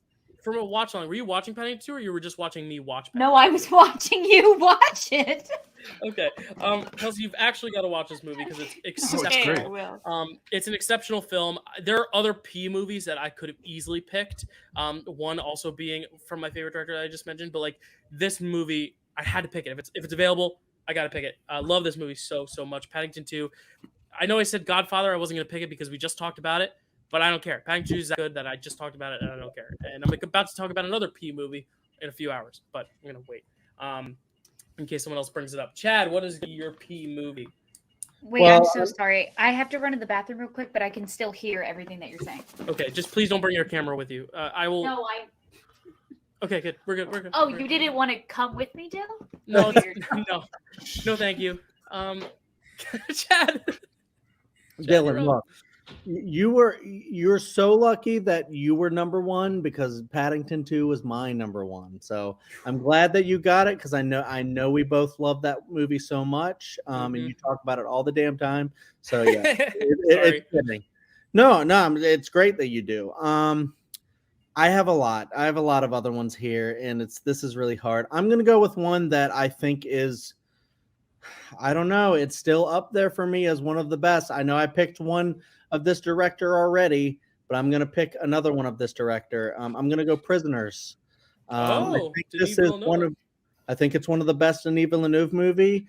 I think it's better than Dune. I'm sorry, I do. It's like I think my second favorite Denis film. It's Blade Runner 2049, then Prisoners. Arrival's up there as well. Dune's up there. But yeah, this one, I don't know. This one just struck a chord with me, just like JD was talking about, like with movies that just kind of like hit you at a certain time for different reasons. Manchester by the Sea is another one that I can talk about because it's we already did M. And Prisoners is another one. I saw this in the theater and it just really hit me. It's so incredible. I think this is one of the greatest thrillers of all time. I think it's one of the best of all time. I know a lot of people love Seven. Sorry, that might come up later, but I think this is the better version of that. I know a lot of people are Fincher stans, but I think this is the one that came out and is just incredible. Another one that might come up later is also pretty incredible of the Fincher ilk that is kind of like Prisoners, but this one Chad, is just. I just want to say real quick, you inspired Daniel to watch it, and he is so happy because it is so good. He loves it. So yeah, nice job. See, I bring up Prisoners quite a bit because I think it's so incredible. It is kind of a fan favorite, but I do think it's a little bit underrated because Denis has come out and gave us some of the best sci-fi of all time that we can see. He also can do a phenomenal thriller. It's a great movie because he does it, but it does feel a little bit different than his other stuff. Like it doesn't feel like Denis Villeneuve. I mean, it does feel like but it's similar to Sicario, where it doesn't, like if you put all of his movies in a line, you wouldn't pick those two out as his amongst the others. But also, we have another Paul Dano sighting in this. That's another reason why I picked it, because I absolutely adore Paul Dano, and I love what Hugh Jackman does. He's a very problematic character in it. And yeah, I mean, everyone's just really Jake Gyllenhaal. Everyone is so good in this freaking movie. I love Jake Gyllenhaal and Paul Dano. I mean, how can I not pick Prisoner? So there you go. Love it. All right, JD, I was actually sorry if I can just real quick. I was actually afraid to watch this because I'm a humanist and I don't like it when killing is justified. So like I was so afraid that this movie was going to be like about justifying killing a person who does a bad thing, and it ended up being very nuanced and actually the opposite of what I thought it was going to be, which I really love about it, and it ended up being one that I really, really love. But I was nervous to watch it at first because that kind of movie, if it could have been something else, and it would have bothered me. So yeah. All right, JD, what do you got? There's so many different routes I can go with this. Like I was having a really tough time with this, but Chad with his last pick inspired me to kind of go into a similar vein, which is films that like growing up where I was when I was starting to explore other genres besides my stick our kids animated movies or the occasional comedy here or there, and that is Pleasantville. So Pleasantville,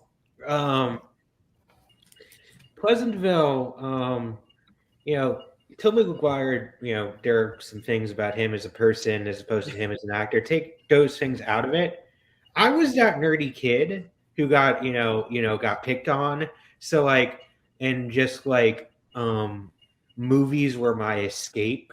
Yeah. So I kind of just related to that character, kind of the ultimate wish fantasy that like he gets sucked into his sucked into his favorite TV show.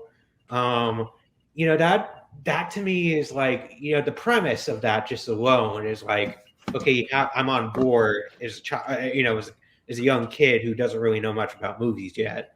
When you grow up, when it becomes like this kind of parable for segregation and kind of like the civil rights movement, and black and white and color is kind of like the parable that they're using to black and white TV versus like color TV is like suddenly the TV show parts of the town of Pleasantville are starting to come in color. I just like, again, when you go back and watch it, it has a lot more to say. Also, really early sighting of Reese Witherspoon before I knew who she was really. Like, she was just a face to me. She wasn't a person. Right. And going back to me, oh my God, that is, and going back, oh my God, that's Reese Witherspoon. It's just, and then William H. Mason is the TV dad, like the bigoted TV dad as the color TV. It's just an amazing movie. If you guys have not watched it, please do. It's an amazing, yeah. God.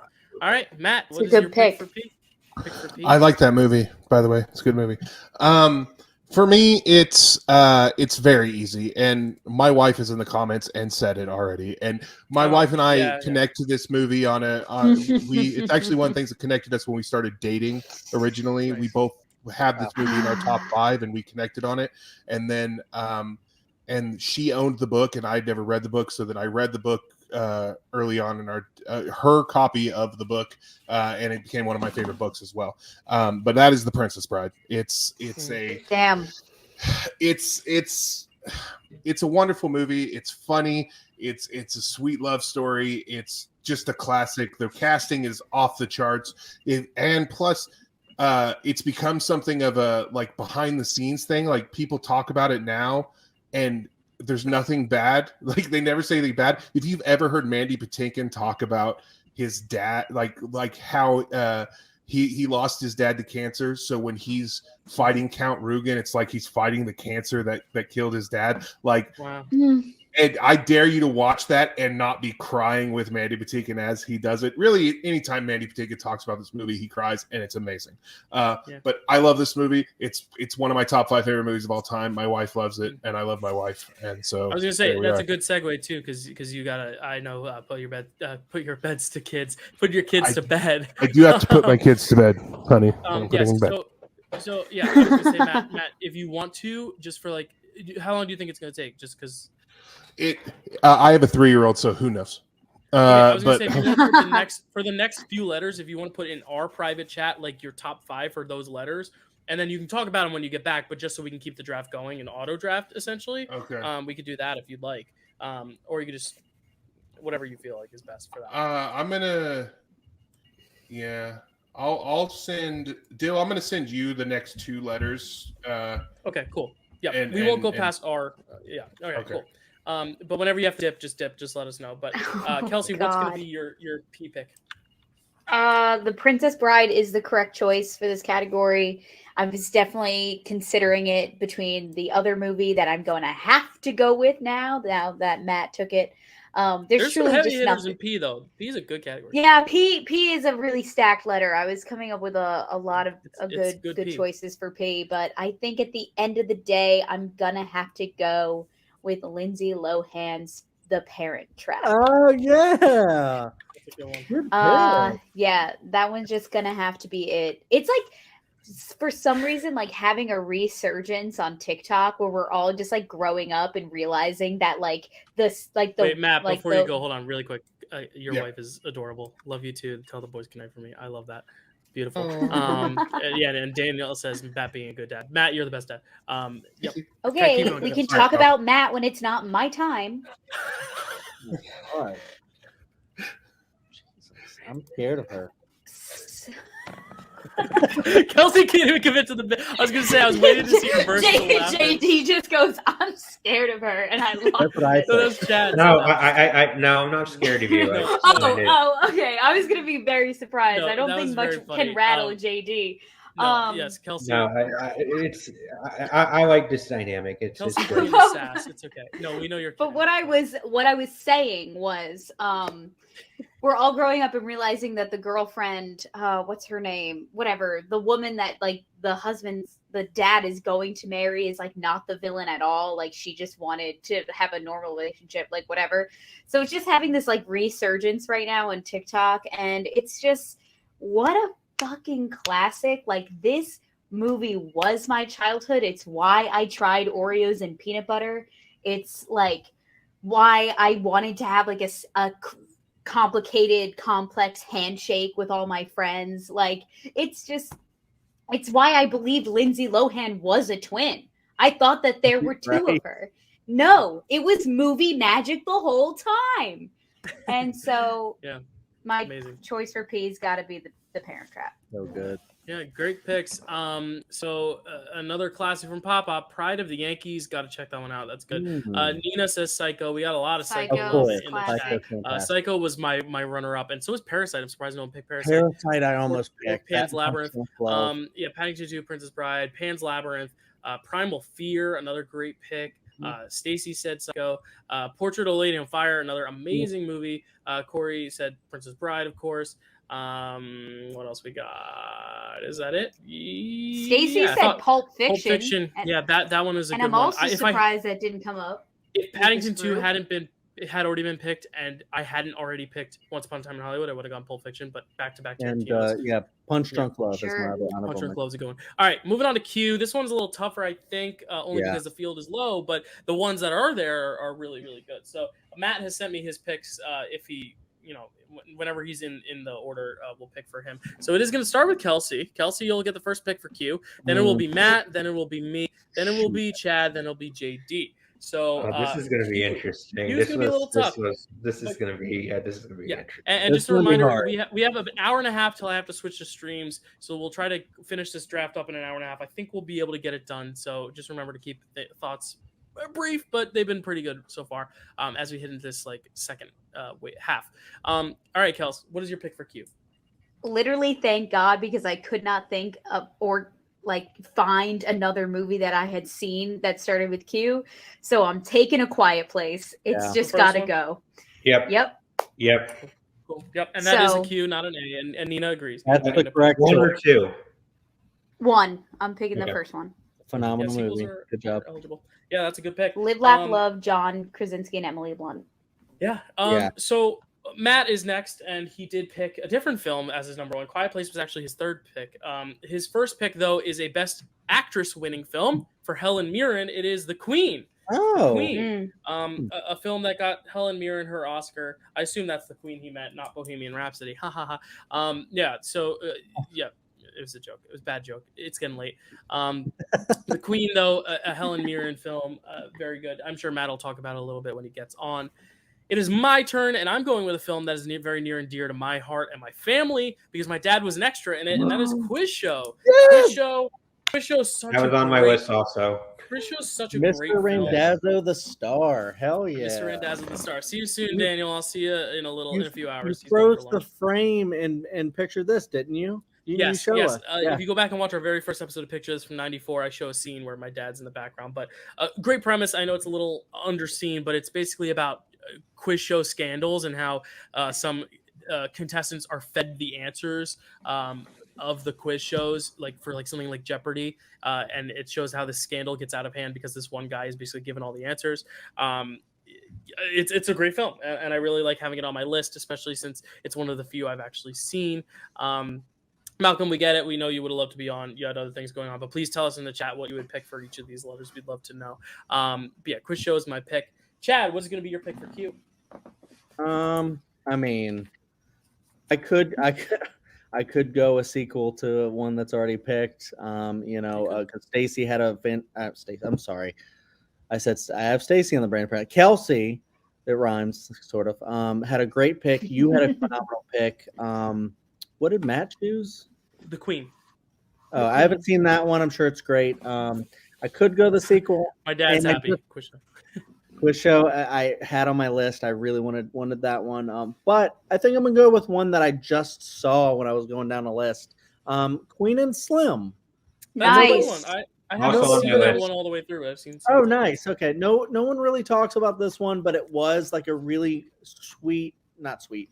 It was a really nice indie film that came out a few years ago with Daniel Kaluuya in it, and it's kind of like a Bonnie and Clyde type of movie, really, and it's like really phenomenal about like people on the run and stuff like that. A really great relationship. I don't remember too much about it, but I remember really loving it when I saw it. I really want to check it out again because it's such a good movie. So great acting. Yeah. All right, JD, what do you got for Q? Any left on your board? Yeah, thank God I don't have to choose Quantum of Solace. So she chose A Quiet Place Part 1. I'm going to Quiet Place Part 2 because to me, I think Quiet Place Part 1 is the correct choice. But since I can't have that one, and since A Quiet Place is how I started really getting into horror. Like I just like that was kind of like the one that just horror started clicking for me, and I started getting into horror more and more after it. The world building in A Quiet Place, I really appreciate both of the movies, Quiet Place Part 1 and Quiet Place Part 2, and I like how the deaf actress Maleficent Simmons how she takes even more of a lead in like her guilt because she feels responsible for her father's for John Krasinski's death. The places and then Cillian Murphy, who is an actor who is always excellent and is always just comes in under the radar in movies and always gives an excellent performance. And I hope Oppenheimer is finally the one where he finally gets an Oscar nomination because he seems long overdue because the body of work is just there. He's really great as like the slithering coward who slowly learns to have a spine. And the way they bring back John Krasinski, I actually thought was kind of impressive. The opening in Quiet Place Part 1 where they just go back to like the day where it all starts and that's how they bring him in. I just it's great. It's an amazing movie. I was gonna say Matt's other one, his number 2 wasn't even picked, and that's Sam Raimi's Quick and the Dead. Was the other one that I've seen on some people's lists as well. But Paul picks The Quiet Man.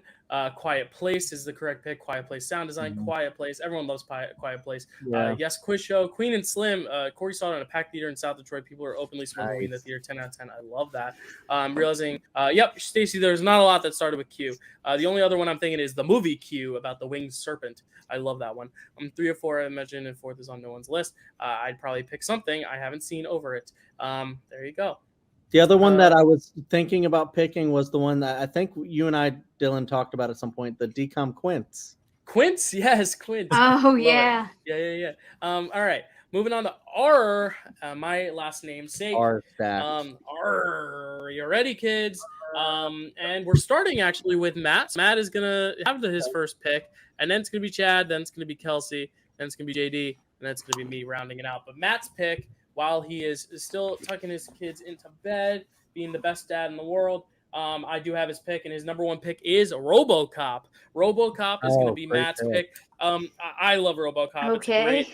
It's just a perfect satire, perfect social commentary. It's amazing, and it's a great action movie. I mean, it's got some great performances. It's one of the defining films of the 80s.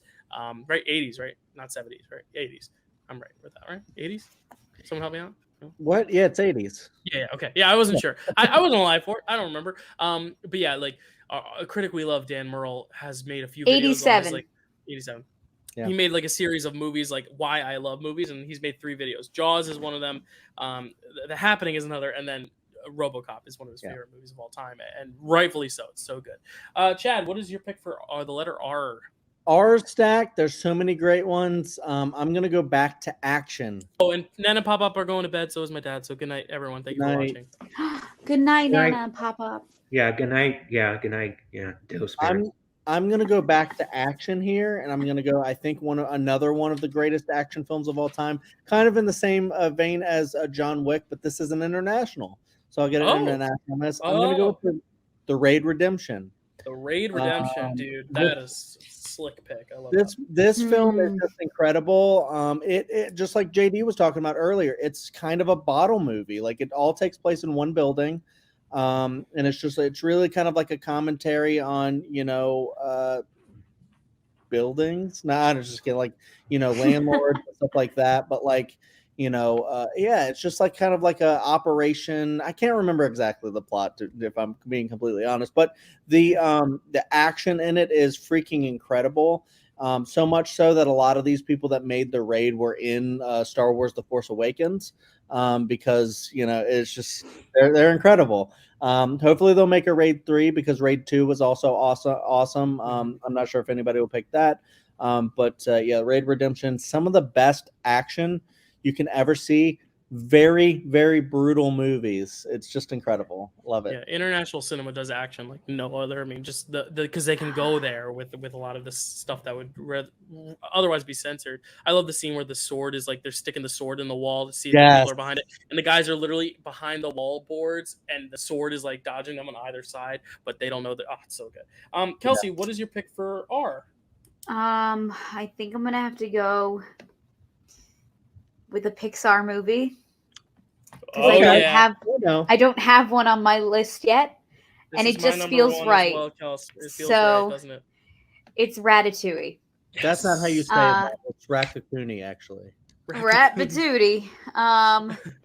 Yeah, this movie's just like perfect. I watch it. Whenever I watch it, I need to watch it with a snack because it makes me hungry.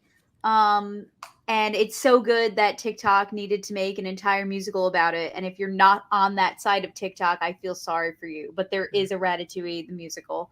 And it's good. In the dark web. The movie, but it's good. It's not the movie, but it's those songs. They get stuck in my head. Adam Lambert singing "Rat's Way of Life" as Emil, the brother, is freaking incredible. Yeah, great pick. So it's Ratatouille. Love it. And the Ratatouille ride is solid, apparently, according to Corey. The Ratatouille ride, I love that. All right, JD, what do you got? So when Chad said he was going to go international, I thought he was going to go for a different international movie that I saw very recently. I'm not going there. Oh, do it. But I do think I finally saw it. It is very solid. I'm between. Mine's not international, so you can say it. What was it? RRR. Oh yeah, great pick. But that's not where I'm going. But it's between two. But I think I will have an opportunity to do this with a different letter to talk about the same kind of thing. So I'm gonna go weird Disney again with the Reluctant Dragon. Okay. The Reluctant I saw Dragon. So for people who don't know, this was that's an old one, right? When TCM did their partnership with Disney that led to like the led to the like re-renovation of like the Great Movie Ride. One of the movies they like every quarter they would do like a bunch of hidden Disney movies, and I saw this movie in this first slate. It's basically here it is. Robert Benchley, humorist Robert Benchley, playing himself. His wife wants him to pitch Walt Disney to the rights to a book that was hitting the charts at the time called The Reluctant Dragon. But most of the movie is just them having the tour, him going around Disney and talking about the animation process, showing how the animation process worked in the 1940s. It is an interesting movie. It is an interesting time capsule. And then the last 30 minutes is just a short The Reluctant Dragon that they splintered shorts throughout it. It's also like a part anthology. And the last 30 minutes is just The Reluctant Dragon, and that's why it's. I love that. Great classic throwback too. I just love when you bring up films from the 40s like that still hold up. It's awesome. All right, a lot of you guys didn't take much off the board for me, and I was hoping you would. Oh, I have a franchise that I hold near dear to my heart, and my favorite film of that franchise starts with an R. So I'm going to pick Return of the Jedi as my pick for R. I absolutely. Choice. I love that Oh. movie. I know a lot of people love Empire, which also didn't get chosen. And then, of course, the original and all the other spin-offs are Star Wars : this. This is one of the only two that's not starting with an S. And S is already so stacked that I want to just kind of like take my Star Wars now. Return of the Jedi is my favorite, though. It's a perfect ending to what I believe is a perfect story. It's the stuff with Darth Vader and Emperor Palpatine and Luke. It's so good. So enchanting every time I watch it. So invigorating. And the action's great. I like the Ewoks. They add a cute breath of fresh air. I never think they get in the way of the action. More so, they just kind of make the story richer and more varied in tone and stuff. And they're just so cute. So yeah, Return of the Jedi is my pick, and it's my favorite Star Wars movie, and that's my Star Wars rep for the board. But now we're moving on to S. But before we do, let me just rattle off some of these honorable mentions, and hopefully Matt will be here shortly. Since I don't have his S movies yet. So we can also riff a bit. But Dr. Nova, Rocky Horror was definitely one I considered. I also considered Rocky. Room. Corey says Room. Nina also says Room. Room, very popular. Rookie of the Year here. Yeah, Rookie of the Year. Rebecca, Rush, and Run Lola Run. Rebecca's so good. Best Picture winner, which Chad and I will talk about. Carrie picked Rent. Another amazing one. Special movie. that's a good one. Yeah. Very good. And I know this starts with an R. It's not a movie, but Corey does say Recipe is a great movie ride. I agree. That is such a good ride. So sad they got rid of it. Can all I right. throw out some honorable mentions? Yeah, sure. While we're waiting for Matt, sure. Yeah, I had Raiders of the Lost Ark. Oh, yeah, duh. Yeah, I forgot. Rise of the Planet of the Apes. I know that's your favorite, Dylan. That is my favorite. And a guilty pleasure that I remember from my childhood, Rat Race.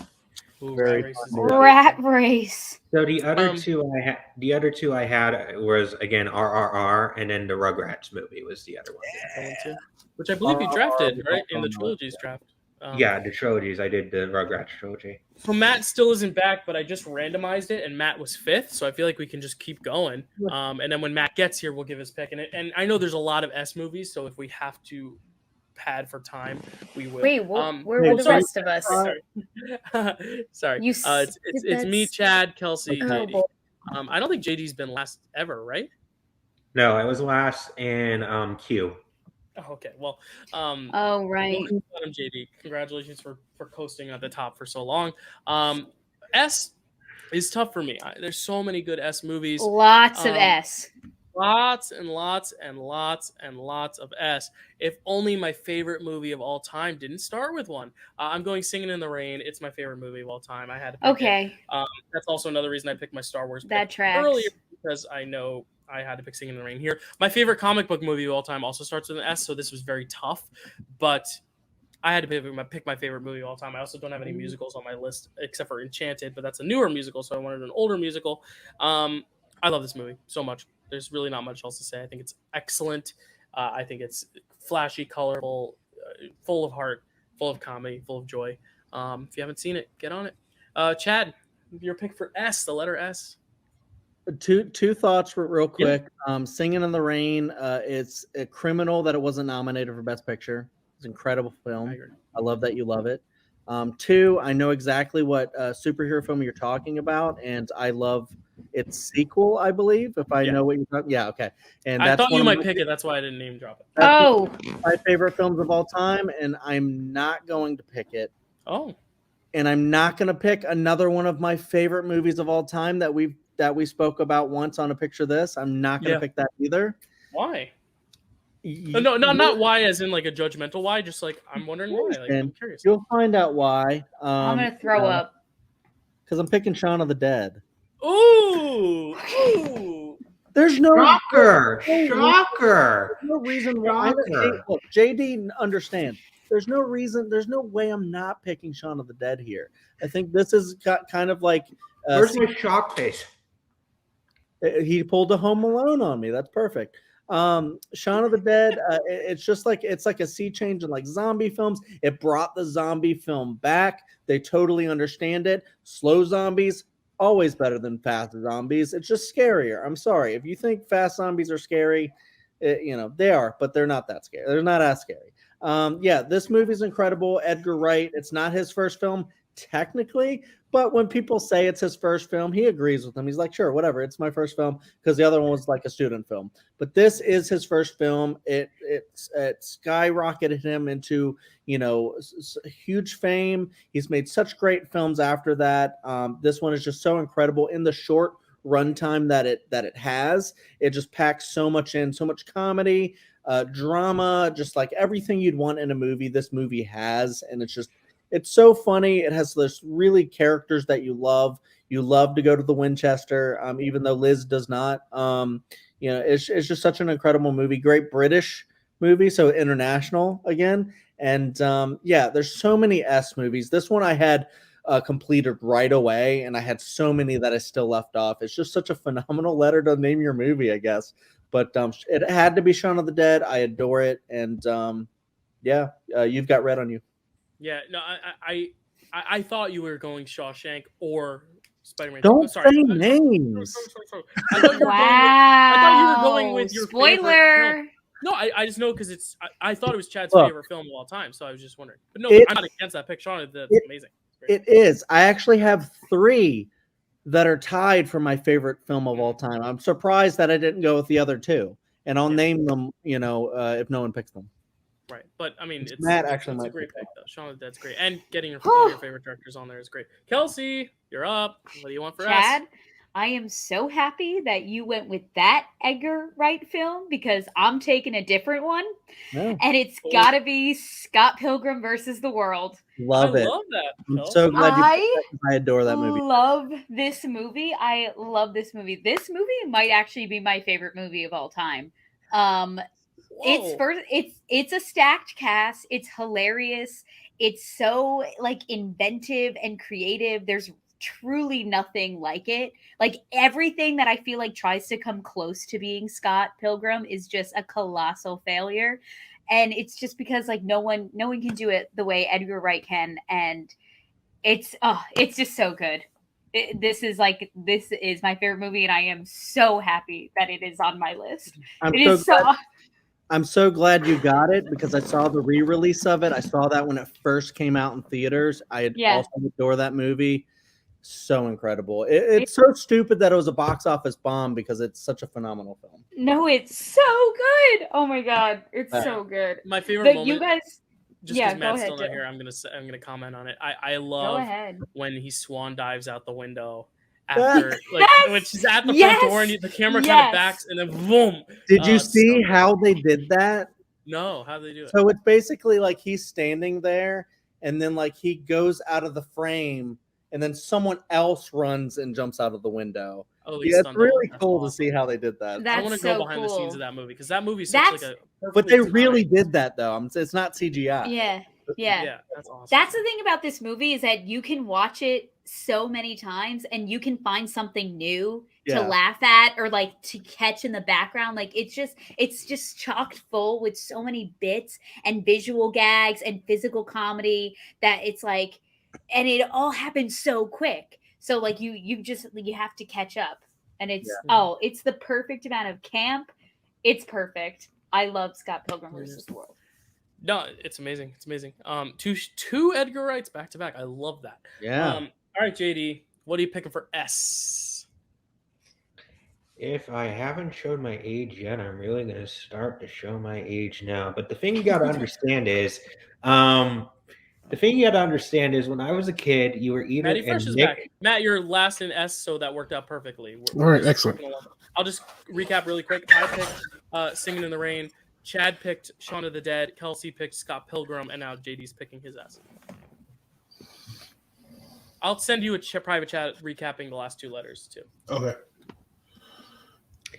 So you were either a Nicktoons kid or a Disney Toons TV kid, and I was definitely a Nicktoons kid.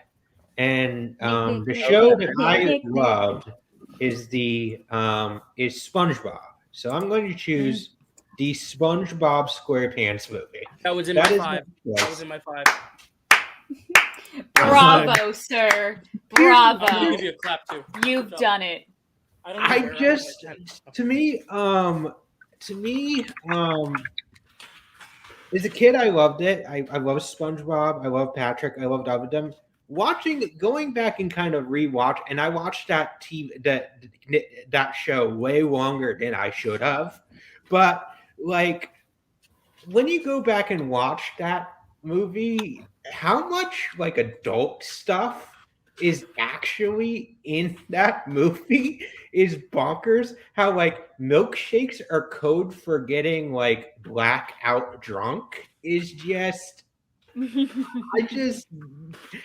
how does get past censors for like kids is absolutely insane. I don't get it. I love it though, and It's perfect. It's my choice. Cool. Good pick. Matt, what are you going with for your S pick? Could you remind me what besides what the three of you had? Oh yeah, sorry. Singing in the Rain, Shaun of the Dead, Scott Pilgrim vs. the World, SpongeBob SquarePants movie. Shaun of the Dead is a great choice. It's when I said that Monty Python and the Holy Grail is the funniest movie ever made. In my opinion, the second funniest movie ever made is Shaun of the Dead. So that's where we are there. I am gonna go with I'm gonna go with Silence of the Lambs. Nice. Good pick. Yeah. Love it. It's one of the earlier like thrillers that I'd seen, like when I was a kid, like my mom really dug it, and so like it was the 80s and 90s, so I was allowed to watch whatever my mom watched basically, and she was a single mom, so if she wanted to watch him, I got to watch him with her. So I watched that probably too young an age, but it was one that I absolutely loved and I still love. And it's I think it holds up. I think there are some things that don't age quite as well, but I think that they're actually explained within the movie too. That kind of dismiss it, but it also, there's still some things you still gotta. But yeah, sorry, I'm all frazzled just from putting the kids. No, to bed. I'm Yeah, sorry, and I'm trying to throw the spotlight on you. Is everything okay? Your kids are good. Kids are good. Kids are good. Just sometimes you didn't sing the right song to the 3-year-old, and he wants a different song. That kind of thing. Yeah. If you want to hear a JD sing the Monty Python song again, I can bring you can bring the stream up if you want. No, we're good. So yeah, Silence of the Lambs. We covered Silence of the Lambs and Picture This. It was our best picture winner of that year. Mm-hmm. Incredible. And we had a lot of this stuff where it's like the problematic stuff. We covered it. And so go check that episode out. Guys, I had so many movies on this list I wanted to bring up. Yeah, we were just on the Silence of the Lambs note, though. Yeah, Sure. We brought up a lot of the problematic stuff, but I think for everything that may have aged poorly, it's so all the other stuff is so progressive that it like kind of cancels it out. Like the progressive stuff with the feminism in that movie is so freaking excellent. I just want to bring that up. I'm actually surprised that Matt went Silence of the Lambs because I thought he was going to go Scream, which is the other greatest film, like a horror film ever made. It's like Halloween, Scream. It's up there. And Silence of the Lambs. Scream, Shawshank Redemption, Sleeps in Seattle, Sin City, Social Network, Seven Samurai, Social Network. S is a deep category. School of Rock.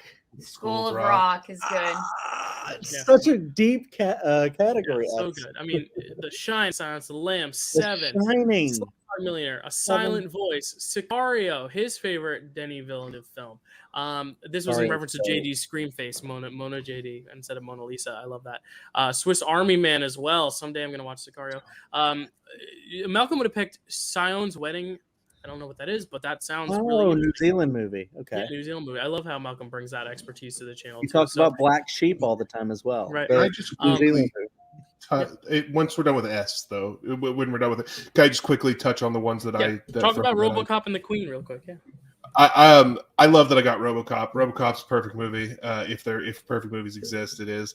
It's just one of a movie with an incredible villain. My favorite movie of all time and this movie have the same actor playing the villain, which is Kurtwood Smith. Because in Dead Poet Society he plays. True. Yeah. But it's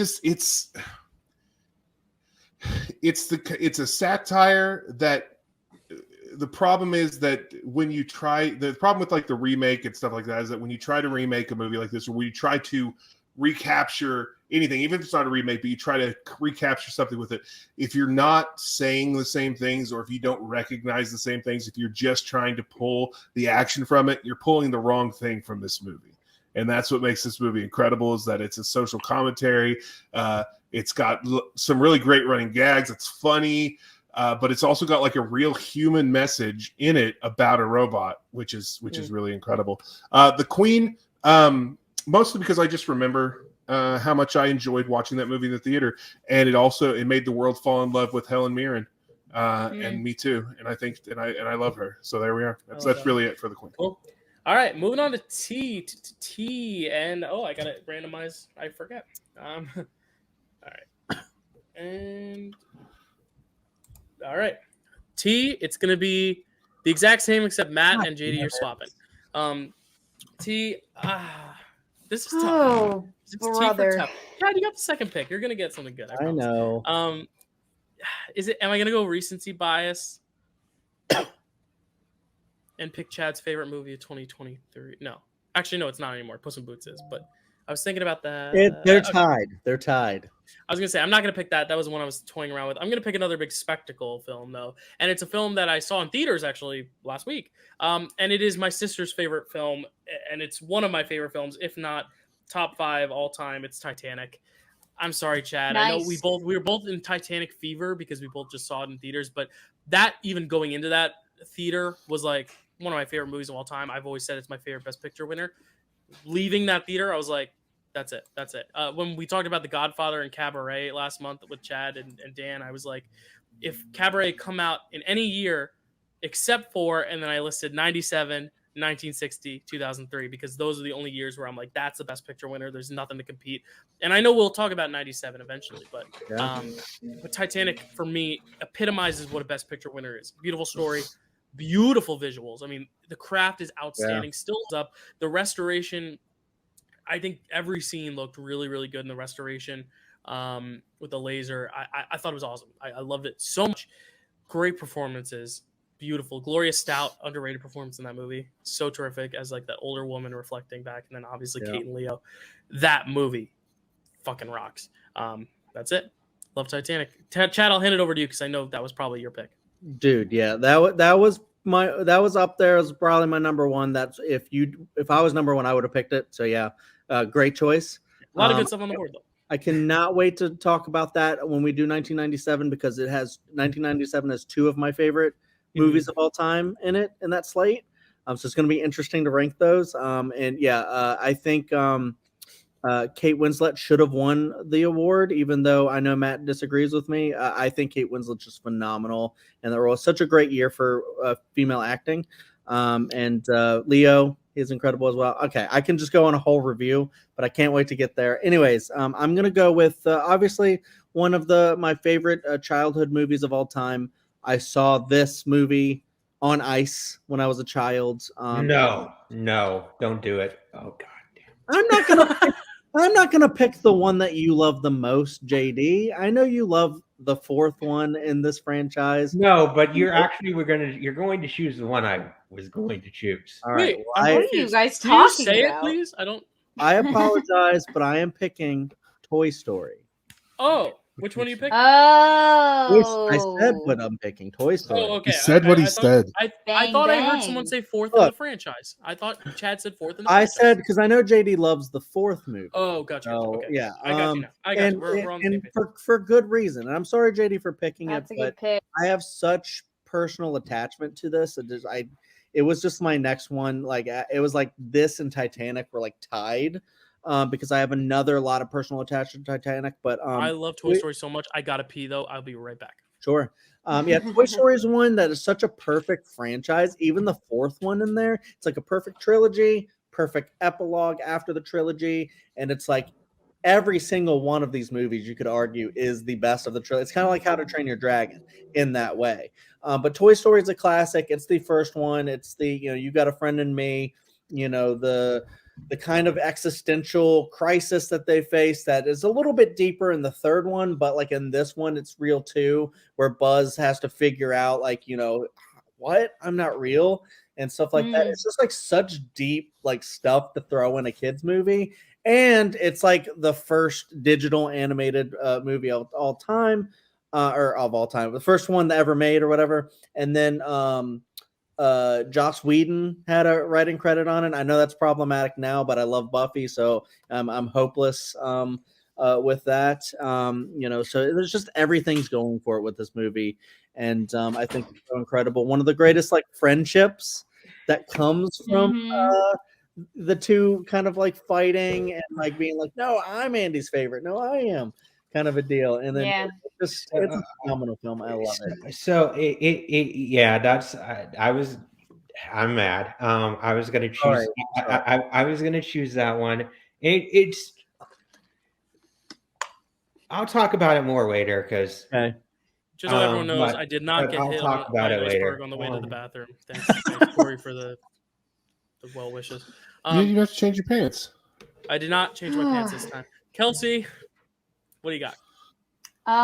So I was shocked to find that there weren't too many movies that started with T in my wheelhouse. That's not so I think I'm about to lose like a majority of the audience with this one, and I'm prepared for those consequences. Kelsey, you can't lose anyone like JD lost on Baby's Day Out or whatever it was. JD won pretty hard on that, I think. But JD is still going to win this draft. It does not matter, Kelsey. JD you're right. We already lost. You know why JD's going to win this draft? Because he's drafting his heart. We all are, but JD is special. Yeah, you're right. Kelsey, you're right, Dyl. You're gonna pick a great pick. Don't worry about it. Don't worry. All right. Well, I'm picking Twilight. Oh, and really like for the bit. Like I really just watched that movie. The first one, the original, the OG. And honestly, it's 90% for the bit, 10% just for that soundtrack, baby. Oh my God. And 12% as a plug for Frame Wreck later tonight. Yeah, exactly. We'll talk more about it later on. But yeah, I'm just going with Twilight. I think that honestly, the first one might be the best one out of all the movies. Oh, yeah. Might be. It's just, it is what it is. You know, you take that movie or you leave it, and I take get where it. Chad's coming from. I don't know if this is the reason, but if you look at the screen time of all three of the lead actors, one actor who's in all five has significantly less screen time in the first one, and it's probably someone a majority of us don't like. That's not true, Dylan. Stop saying that. He does have the shortest screen time. Yeah, I know, but you say that the majority of us don't like him when you know I like him. I said majority. I didn't say unanimous. I really want you to watch Frame Wreck, but if that's the attitude you're coming with, you may not want to. Kelsey or me? No, Kelsey. I'm coming on Frame Wreck just for this reason. Just so we fight this out. And it's gonna be a train wreck. It's like, I just want to throw out there, I'm so glad you picked Twilight because I do think it's a highly underrated film. I really find it so enjoyable, and it has one of the greatest needle drops in cinema history, in my opinion. Guys, everyone agrees with you too. Yeah. I'm so glad. I was nervous. I thought people were going to come for me in the comments. I'm so glad you liked the pick, guys. At the height of Radiohead releasing their landmark album In Rainbows, right after that, 15 step at the when the credits roll at the end, I lost my goddamn mind when I first saw that movie, and I was like, how have I waited this long to actually watch that movie? And it has one of my favorite bands of all time, ending the movie. It's incredible. I love it. Yeah, it's good. All right, Matt, get us back on track here. I'm kidding. All right, I'm also going to choose a Twilight movie. No, I'm kidding. Twilight, new movie. No, I'm Breaking Dawn Part 1, isn't it? I did consider. No, certainly not. I did consider choosing Twilight just as a shameless plug, but I've already plugged enough, and thankfully, Kelsey helped me out there. So I'm going to go with. Kelsey helped you plug enough. Yeah, help. Yes, my wife's watching, and Pop. So let's not. Matt, I hate to say this. Anything. Pop and Dano went to bed when you went to bed. No. I don't think it was because of you, but around the same time you I like left, to they think had it to go to was. bed with my dad. And my sister also tuned out. But I did text her that I picked Twilight. She's very happy. So Well, that they'll makes me watch sad this. about They'll watch this Pop Pop. back. So Yeah, Pop Pop. No, the okay. So, I was also going to choose a Toy Story movie, but the third one, but I'm not going to do that. I'm going to choose my favorite movie when I was a child. When I was about 10 years old, my absolute favorite movie in the world was you were Terminator 10 when 2 Twilight Judgment New Day. Moon came out. No, no. Sorry, say it again. I cut you off. No, that's fine. My favorite movie of all time back then when I was a child was Terminator 2 Judgment Day. My mom used to take us to the James video. Cameron? James Me and Cameron, you. there we go. Me and you. My mom used to take us to the video store every Friday. When it was just the three of us, my sister and my mom and I, and she'd take us to the video store. She'd let us pick out one tape each. There weren't DVDs back then yet, and we each got to pick one tape, and she would pick out some tapes, and then we get a Bigfoot pizza from Pizza Hut, and then we would go home and we'd watch our movies and eat our Bigfoot pizza, and then I would watch a movie, whatever movie I picked, I would watch that night.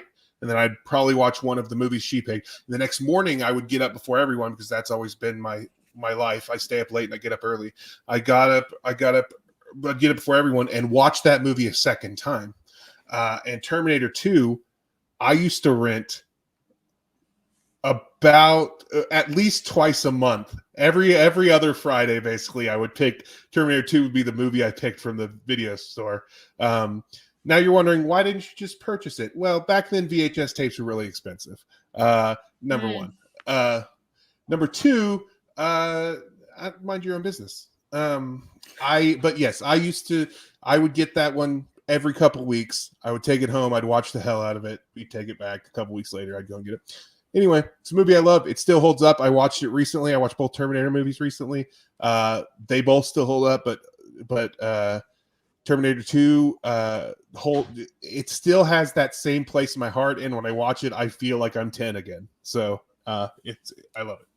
Yeah, that's a great pick. And again, two Camerons, not back to back, but in the same room. One of the greatest action films ever made. Great. Yeah, RoboCop and Terminator 2. I mean, you're hitting hard with the action stuff today, Matt. JD, speaking of action, round us out. T. So I have to choose. Chad took my first choice, even though he is right. There is another one that I like more, in theory. But to me, people need to understand. I am going to take a Toy Story movie. I am going to take Toy Story 4. I know that it's two stories in the same round, but people need to understand. It's almost 3. Toy Story is such an important part. The Toy Story franchise is such an important part of my movie-going journey. There's no character that I related to immediately for reasons I didn't even understand at the time more than Woody.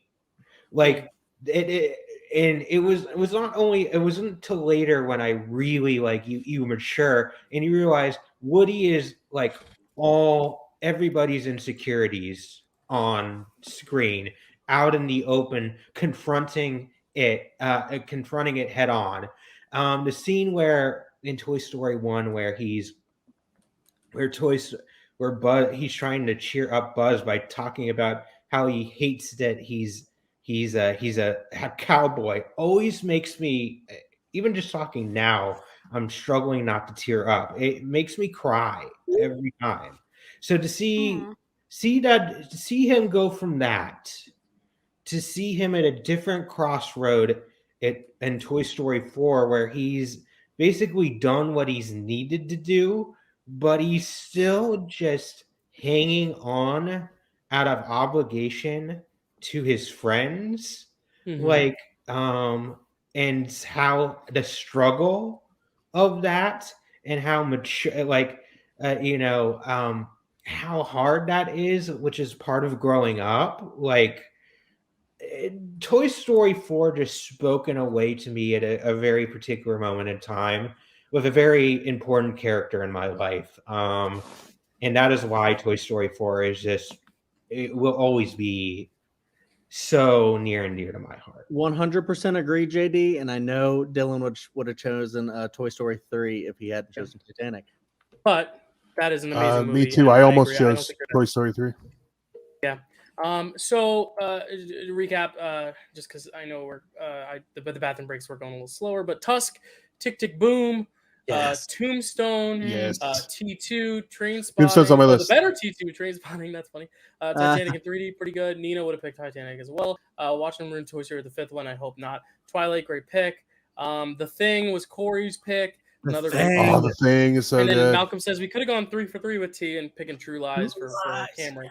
But moving on now to you. Uh-huh. My Me? phone, my phone's in my pocket. Me. No, you. Oh. All right. No, It is no, me. You. No, you, Matt, you. Oh, And wow. Kelsey, you're for the sass. You're going to be last. Random.org Great. decided. Just kidding. No, we're all sassy at this hour. It's great. No, sass is what people come back time and time again for. Matt, what's your pick for you? Earlier today we were talking about movies that just progressively get more canceled, and my pick in you is one of those movies. You know, we were talking about Baby Driver, how it just keeps getting Gotcha. losing cast members.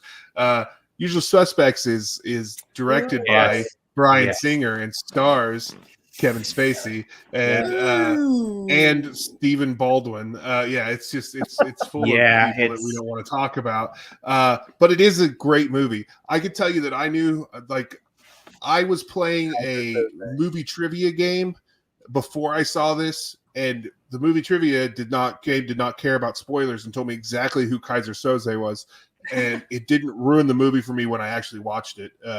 It's actually cool. The reveal is cool, but it's actually an interesting watch when you know what's happening too. So like it's a really great movie, and even if it is it hasn't aged appropriately based on who made it, it is a really good movie, and it is my pick for you. Yeah, it's a banger despite all that. Yeah. Chad, what's going to be your banger for you? Oh, I got a banger. Well, I don't know, it is to me. And I'm going to choose the one that I chose to win. I forget the year, Dylan. It might have been 2009. Yeah. 2009. Oh, it was 2009. The one that I chose to win for 2009, and it is a Jason Reitman film, Up in the Air. I think that film is incredible. I said this was the best picture of that year, but there were a lot of them actually that year. And Up in the Air is incredible.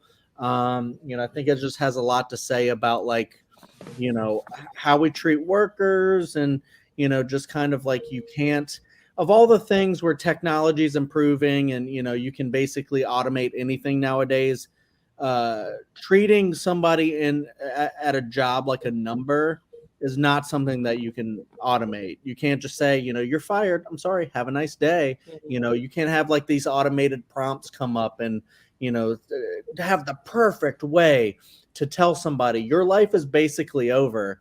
Because it's hard to find a job. It's hard to find, especially if you've been working at a place for such a long time. Right. Workers' rights is real, and it's like something that we really need to pay attention to. And, to find like the human element in actually connecting with someone and saying, look, this is something really hard, but hopefully this can actually inspire you to do something you've always wanted to do and stuff like that. Anna Kendrick's phenomenal in it. Help me out, the guy. George Clooney. George Clooney phenomenal in it. Vera Farmiga. Yeah, it's just a really, really, really, really great film. Check out our Picture This 2009 episode because Dylan might bring up something that's also in that episode. Why not? I'll bring up the other Best Picture nominee from 2009, also with Up in the title. It is Pixar's Up. I love it. It's a great film. That first 10 minutes makes me cry, but I think it's consistent throughout in how it brings through that emotional through line. I don't think it's just in its first 10 minutes. There is a lot of silly, childish comedy, but I think it always comes back to the through line of the beautiful relationship. You is full of bangers. I just realized I have a lot of 5-star films in You, and I would have been happy with any of the others I got, but I'm going to have to pick the one that I would personally go back to the most, even though there are some in the chat that I also agree I could pick. JD, what are you going to go with for You? Commentating Nerd actually said my choice. It's Unbreakable. That was my other. I think, I'm in total agreement. I think it's a film that was way ahead of its time. They were, I think, mismarketed. They were, because of The Sixth Sense, and they're like, ooh, they're like, M. Night Shyamalan's the twist guy, so we have to promote the twist. Yeah, we have to promote the twist if there's a big twist. And it's not really a twist movie. I mean, I guess there's a reveal, but I don't think there's really a twist. It's a reveal, not a twist. But that being said, I think the idea of breaking a movie about a superhero movie that breaks down the superhero movie genre was way ahead of its time. I think Bruce Willis as Kevin Dunn is not your normal hero, and I kind of really like that. Like he's separated from basically, like, he's still married, but he's not really close with his wife anymore. And there's rumors he may actually be like cheating on her with somebody. Like there's like a dinner thing. And then Mr. Glass is such a fascinating character, and like proved to me that Samuel L. Jackson, he eventually became playing the same guy over and over again, but he was like a legitimate actor and had range. And to me, it always breaks my heart at the end of the movie where, like, this is the moment we shake hands, and then they called me Mr. Glass. And then, that they called me Mr. Brass is so heartbreaking, because you've seen this relationship through its ups and downs. And then to the reveal he's responsible for everything is just, so good. That's my favorite Shyamalan. I know a lot of people love The Sixth Sense, and I do too, but this one is like my favorite Shyamalan. I've loved it, and I love Glass too. Not a fan of Split, but I like Glass. This was my favorite Shyamalan for a while, but then Signs has kind of grown into my favorite since then. But I love all his first 4 are all movies I love. Yeah, so he started strong. All right, Kelsey, round us out with You. There's still some heavy hitters on the board. I'll just say that. I'm just so happy that I get to lock down the other Jordan Peele movie, which is Us. That's a good one. That one was so good. I'm still thinking about the ending, being like, wonder what happened there. I guess we'll never truly know. It was just so good. And Lupita Nyong'o is just a gift. She deserves every award ever for that performance. She was great. Kelsey, you got 5 on it? Winston Duke is also really great in that movie. So Kelsey, good. go get the joke. It went over your head. Go get it. I'm sorry. It's flying out the door. You want to get crazy? We can get crazy. No, you're fine, Kelsey. I'm in wholehearted agreement with Dan Murrow. Why didn't Lupita Nyong'o get nominated It's for a horror Us? It's insane. It's like Toni Collette and Hereditary. Yeah, they have a horror Yeah. bias. I don't know. Yeah. Other good ones that were left off the board, though, that people brought up. Untouchables is great. Up in the Air is great, as we're saying. Commentating Nerd also loves Up in the Air. Also, his favorite M. Night is Unbreakable. Us is another good one. Yes. Underworld is a good one. Surprise, no Uncut Gems. Uncut Gems was Uncut on my Gems. list. Uncut Gems was on my list. It was my number 2. Yeah. I considered doing it just so I could make the voice, and then I remembered that I feel bad about making fun of Julia Fox when she's so good in that movie. She is so good in that movie. And yes, she said something weird, and yes, she was doing a weird flex while she was doing it. Like the fact that she was amused, like, was really weird. but she's so good in that movie that it made me feel bad. So Yeah. good. about Just it. had to bring it up. I know we're not doing honorable mentions for every letter, but I mean, like, I've got an audible mention, Uncle Yeah, Buck. me too. Uncle Uncle Buck. I was Buck. gonna say Oh. Unforgiven, Best Picture winner. I mean, Unforgiven you is was also stacked. You was stacked. Given. Yeah. You was stacked. I almost went. I was tempted to do Unbearable Weight of Massive Mm. Talent. I was this close. That's a good one too. to pulling And my the trigger. second favorite musical behind Sing the Rain, Umbrellas of Cherbourg. I mean, so many good movies that start with V. Yeah, All good right, movie. we got to move along though to V. A little bit of a harder one, I would say, a little bit more limited. Let me randomize this. I gotta keep remembering to be on it. Okay, there we go. It is Chad. Then we got Kelsey, Matt, Okay. JD, and they stuck me at the end. All right. Chad, go ahead. What's your pick for? I for mean, V? come on. I think with the V, I think there's kind of a 1-1 as far as like, I mean, not necessarily a personal pick for me, but like, one I need to rewatch and grow with because it's one that's considered one of the greatest movies of all time, maybe the greatest. Dylan knows exactly I what knew I'm it wasn't going to get to me, but I'm really upset I got fifth because I think I probably could have gotten it if I got second, but Chad pick it. Yeah. You wouldn't have gotten it at third. Sorry. Yeah. I'm going Vertigo. Yeah. It is the Alfred Hitchcock classic, great James Stewart film. There's not too much to say. I know it like invented like certain shots and stuff, like the zoom in, back away, or however he does. I can't remember, but zooms moves the camera forward while zooming out. Yeah, So and good. it's a phenomenal technique to really create that effect. Right, Kelsey? It's the effect, Kelsey. It's the effect that makes it look like the background is zooming away. I was trying to get you while you were doing your hands thing. I wanted to get a close up on you doing the hands thing. It was great. I'll do it again. I'm trying to math it out. I'm like, okay, he moves the camera forward while Kelsey, zooming we don't out. have time for this. Kelsey. Yeah. Sorry. No, it's a While great. zooming in. Or wait. During the Harry Potter match on downtime, you can play with it more. Okay, sure. Yeah, you trust me. You've seen this type of shot before. It's brilliant.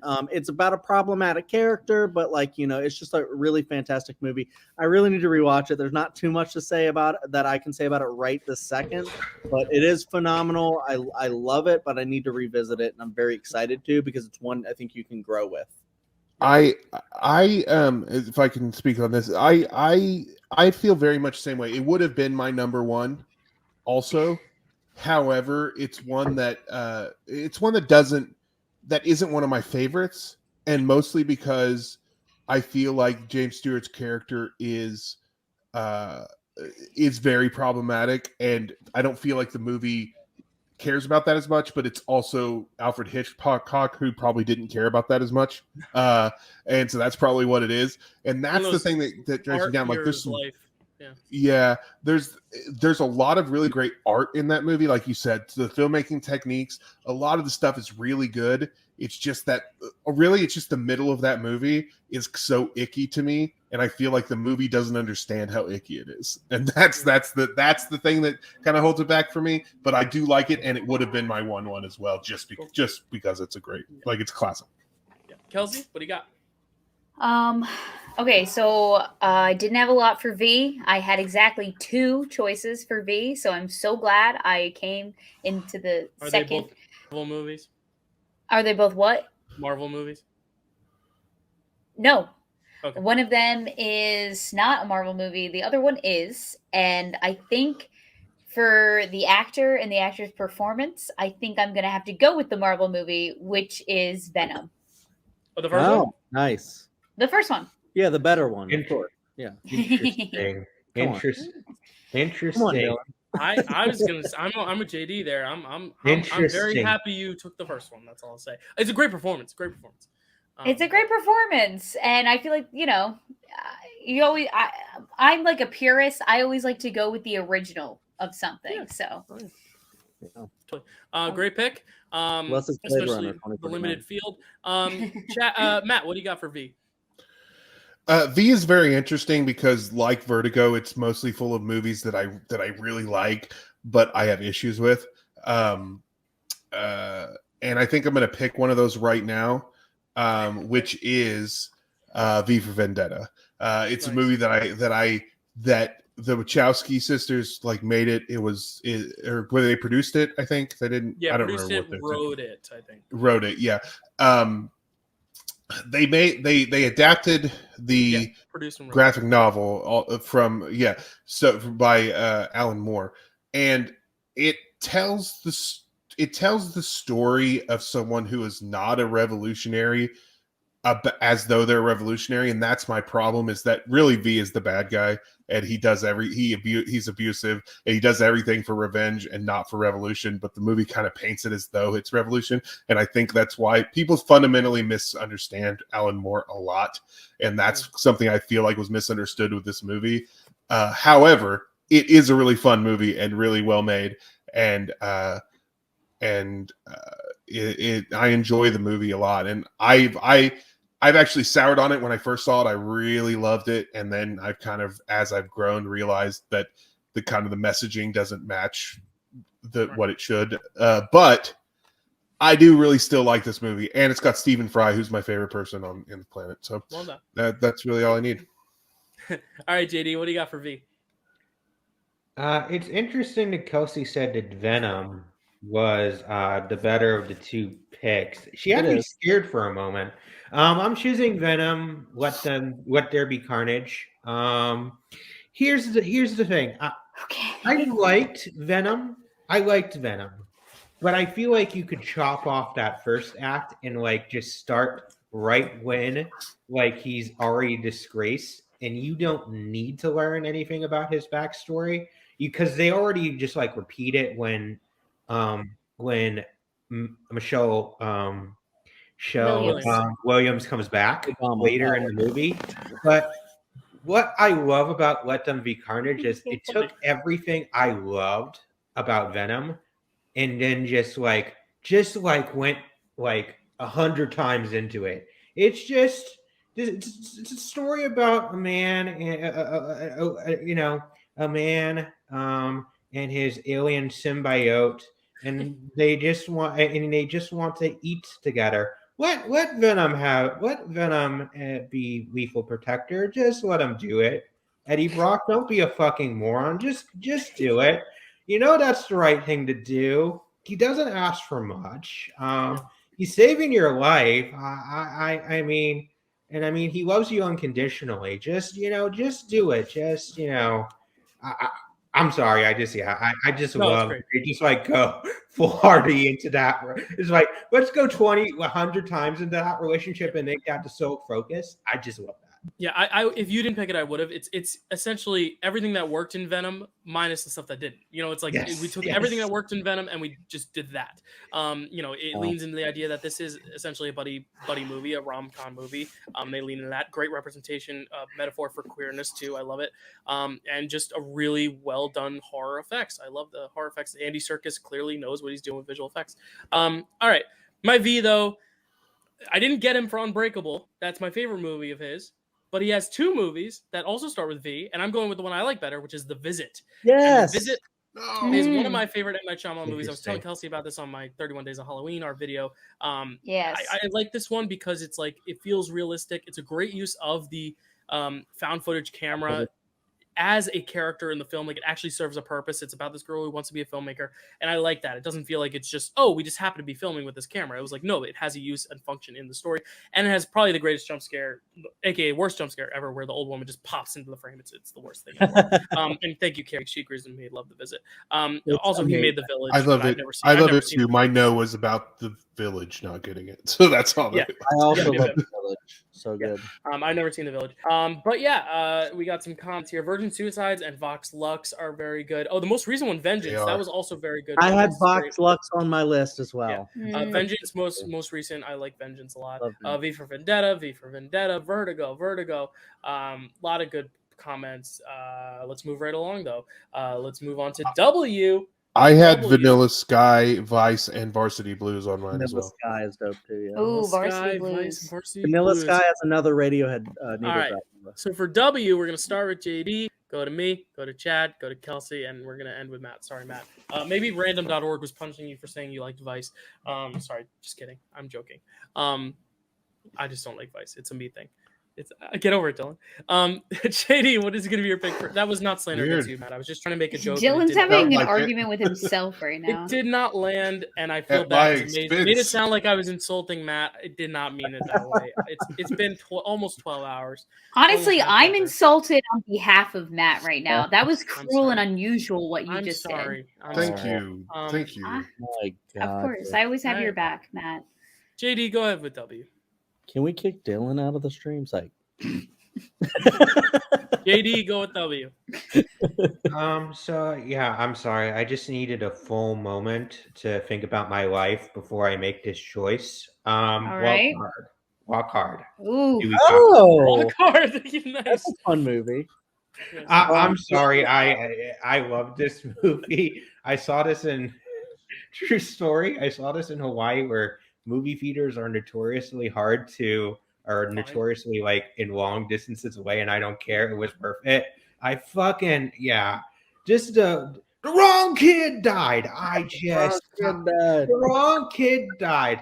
Oh, it turns out that machetes are actually like it's really easy to kill somebody with a machete. I'm sorry, this movie. The songs are amazing. Walk Hard is amazing. Beautiful Ride is amazing. The Porking song is amazing too.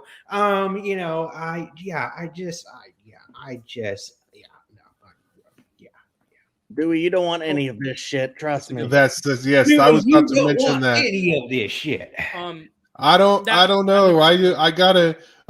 don't want to stay up and have sex, and it makes it better. You don't want any of this shit. I don't.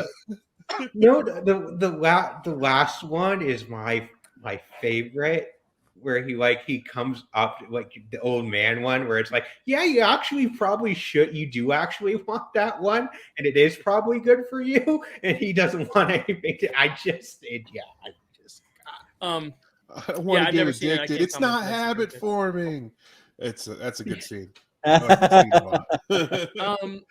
right, moving on. I'm gonna go with another one of my favorite directors. Just had a big movie in theaters that didn't do too well, but we got to remember his debut, Whiplash, baby. Whiplash is one of my favorite. Wow. Damien Chazelle, one of my favorite filmmakers.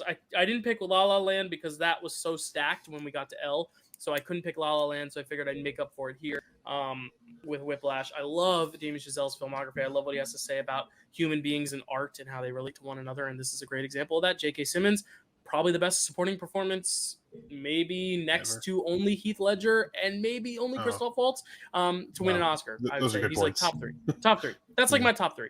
Robin Williams is up there too. Great performances. Chad, what do you got for W? Oh yeah. Okay. So I mean, I'm gonna go with one that I know Dylan also loves, and I thought he was gonna pick. He didn't, because I also love Whiplash. That was a phenomenal pick. That was in my list. And I'm gonna go with one I know JD hates. So everybody should know pretty much what I'm doing now. The Wizard of Oz. JD hates The Wizard of Oz? JD hates The Wizard of Oz. JD, you got to give me a chance to clarify this, because I honestly, I know you probably don't hate it, but also we don't have the time to defend it. But I get it. Damn. Okay. Well, let me just throw it out there, and JD can maybe say a couple words if he wants. The Wizard of Oz, one of the greatest films of all time. We named it Our Picture This winner of that year, which, Gone with the Wind, it is what it is. It has great filmmaking, but it's very problematic. It's a weird movie. I guess Chris doesn't like it either. Or if he's booing JD, I don't know. I don't know. Don't boo JD. He's allowed his own opinion. The Wizard of Oz is a fantastic movie. I hate you, Chad. He had him in the palm of his hand, and you made him turn on him. The Wizard of Oz. I really feel like I should be able to have at least a couple sentences. Sure, Judy Garland's. I don't know. It's just iconic. Every freaking thing is iconic. I saw Dylan dressed as the Cowardly Lion one time, and he was really cute in that outfit. It was adorable. Thank you. But yeah, The Wizard of Oz, incredible. Judy Garland, come on now. Somewhere Over the Rainbow, one of the greatest songs of all time. It's just if there's a classic movie, this is the one. It holds up so well. Everything in it is iconic. Love it. It's The Wizard of Oz. What more can I say? Yeah. Go I wanted pitch to boop Dill's nose when I saw him as the Thank you. card Thank you. lane. JD, quick words. We got 20 Quick minutes. words, 2 And sentences. essentially 10 minutes, but yeah. It's a very traumatic movie for me. Oh, okay. It's a very traumatic movie for me. I saw this when I was 3 years old. I did not want to watch it initially, but then I came in right as the Wicked Witch of the West first came in, and it's traumatized me severely. And then every time I came back to the Wizard of Oz, when I came back to the room, it was another Wicked Witch of the West scene. So as a result, I didn't really watch it all the way through, all the way till my 20s, which I respect the movie. It's just never going to be one as a result of that. It's going to be like, oh yeah, that's an amazing movie. I respect it. I get it. But yeah. Yeah, no, my dad's the same way. He had a phobia of the witch when he was little. It took him some time too. So like, it makes sense. That happens with a lot of movies. E.T. was my movie like that. All right, Kels, what do you got? My W is going to have to be Willy Wonka and the Chocolate Factory. No. I mean, okay, to quote Harry Styles, what I love about this movie is that it feels like a movie. Like, it's just like you could just like, do you know what I mean though? Yeah. Like, it's just like it transports you into this like magical world, and we follow through like the point of view of like Charlie Bucket, this like down on his luck kid who gets this once in a lifetime opportunity, and Grandpa Joe is up from bed for the first time in years and he's dancing around. Coincidence? Yeah, I think not. And then and it's just like, I just feel like we all like will never forget when we first watched this movie for the first time ever, and he just opens that door to Candyland, and literally it's a child's dream. Is everything is the chocolate river and the whipped cream they're eating off the mushrooms, and you can pick the teacup. He drinks from the teacup. He takes a bite of the teacup. Come on, Violet, you're turning Violet. It's just magical. You can even eat the dishes. You can even eat the dishes. I love how you just described opening up to the Chocolate Factory when the same thing happens in Wizard of Oz too. It's that movie magic of opening to a new world that's so transfixing. All right, Matt, what do you got for W? I don't like this game. I have Willy Wonka and the Chocolate Factory. Let me just I know we don't have time. I just want to briefly touch on you guys. Whiplash is an incredible movie. It's Chazelle's best movie. It's one of the greatest performances. Both leads are so good in that movie. Willy Wonka and the Chocolate Factory is one of my all-time favorites. I watch it all the time. I used to watch it every day at the video store. When I worked at the video store, I'd watch it every day. I love all the songs. It's so magical. He's so whimsical and scary. It's very, very good. I just love that movie. I'm gonna go with another classic, and I'm acting like I'm so upset. This is not a consolation. It's Who Framed Roger Rabbit. It's one of the great. It's one of the great fantasy kids movies like of all time. Bob Hoskins is amazing. Smee will always be my favorite role of his, but this is like a close second. He's so good in this movie. This movie did not have to be as good as it was because the imagery that we were seeing was really all we needed, but it ended up being a great noir movie as well as a great like animated like kids movie. It's just a lot of fun and I really love it. I love that pick. Some other suggestions in the comments. We have Whiplash, Wolf Children, What We Do in the Shadows. Carrie said it, and Chris also said it. Chris also says the correct pick is Willy Wonka. That movie was never remade. People have thoughts on that. I mean, that's true. They adapted the book. They didn't remake the movie. So that's also a good point. Yeah, I think his sentiment was that he doesn't want to remember the remake at all. But but that is actually true, Matt. That's a good point. Red Rabbit is also there. Way back is also there. All right, moving on now to we're combining X, Y, and Z because there's very little room. There's very few films for some of those letters, and this is going to be the order: JD, Kelsey, Chad, Matt, Dylan. Fuck. All right, JD, you get to start us off again. X, Y, Z. You can pick one of those three. You don't pick one of each. You pick one for the. I feel like it would. It would be very easy for me to go with an X-Men movie, and I'm tempted, but I'm going to go with my heart, which is Zafira, Oh, a good space pick. adventure. That was my Z Um, yes. I saw it was a teenager when I saw it. But I didn't at the time was like, oh, it's just a kids movie. There's so much there about like sibling, camaraderie and like regret and just being there for each other that I kind of never really understood until later. But yeah, I rewatched it recently. This thing holds up. Dax Shepard shows up, and the reveal of his character is absolutely insane. Again, if you don't like, if you have never seen this movie, It's really good. And a plug for Jumanji Kristen in Stewart, space. Twilight. Yeah, Fritz, yes, I was about to Jumanji. mention that Twilight tonight. Frame rate.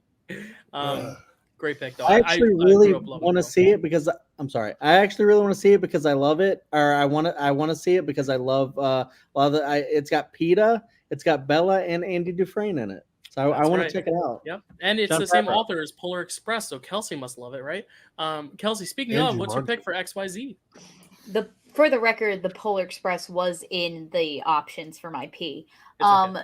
Okay, for XYZ, I'm gonna go with an X-Men movie. Mm. And that X-Men movie is going Dark to be Just kidding. close. It's actually Days of Future Past. Okay, yeah, that's a good one. Because I feel like that one's just like the most entertaining. It's got a great mix of the older cast and the younger cast. So you get, Patrick Stewart and James McAvoy, and it's like, what more could you want in life? So yeah, that's my pick. All right, Chad, That's my what do you got second for favorite XYZ? X-Men movie, so that's good. We'll see What's if you your got. first, Matt? So We might good. find I guess we'll find out. Maybe we'll find Oh, out. unless Maybe. it starts with an L, in which All case right. I do agree. I'm going with the Z movie. This is another one that's really, really special to me. And I think I have a thing behind me. And I talked about this.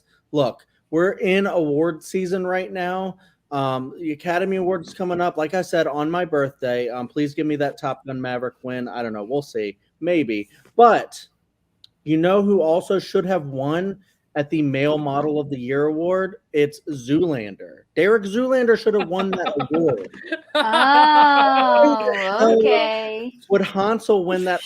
Probably because he's very hot at the time. So hot, that Hansel. Yeah. No, I have somewhere back there. I have a Zoolander steelbook.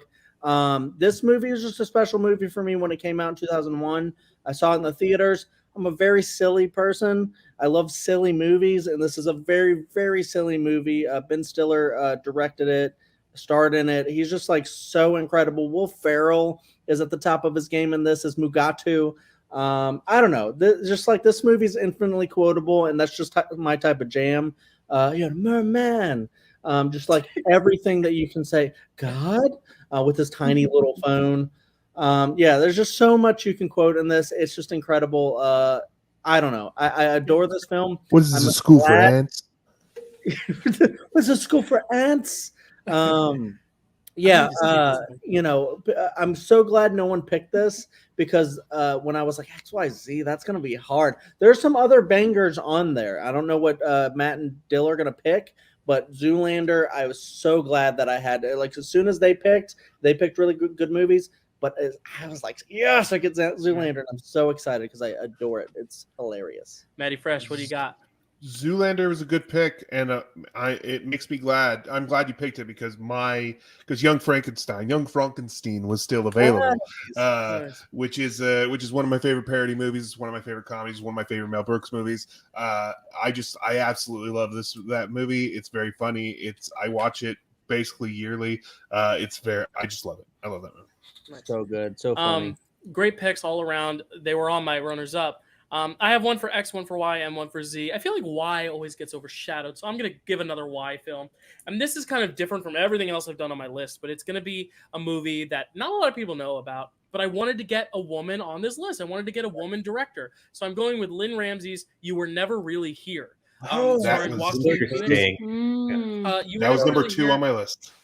Good, because I love this movie so much. And like I said, I wanted to get women representation in terms of directors on this list. Lynn Ramsey directs the shit out of this.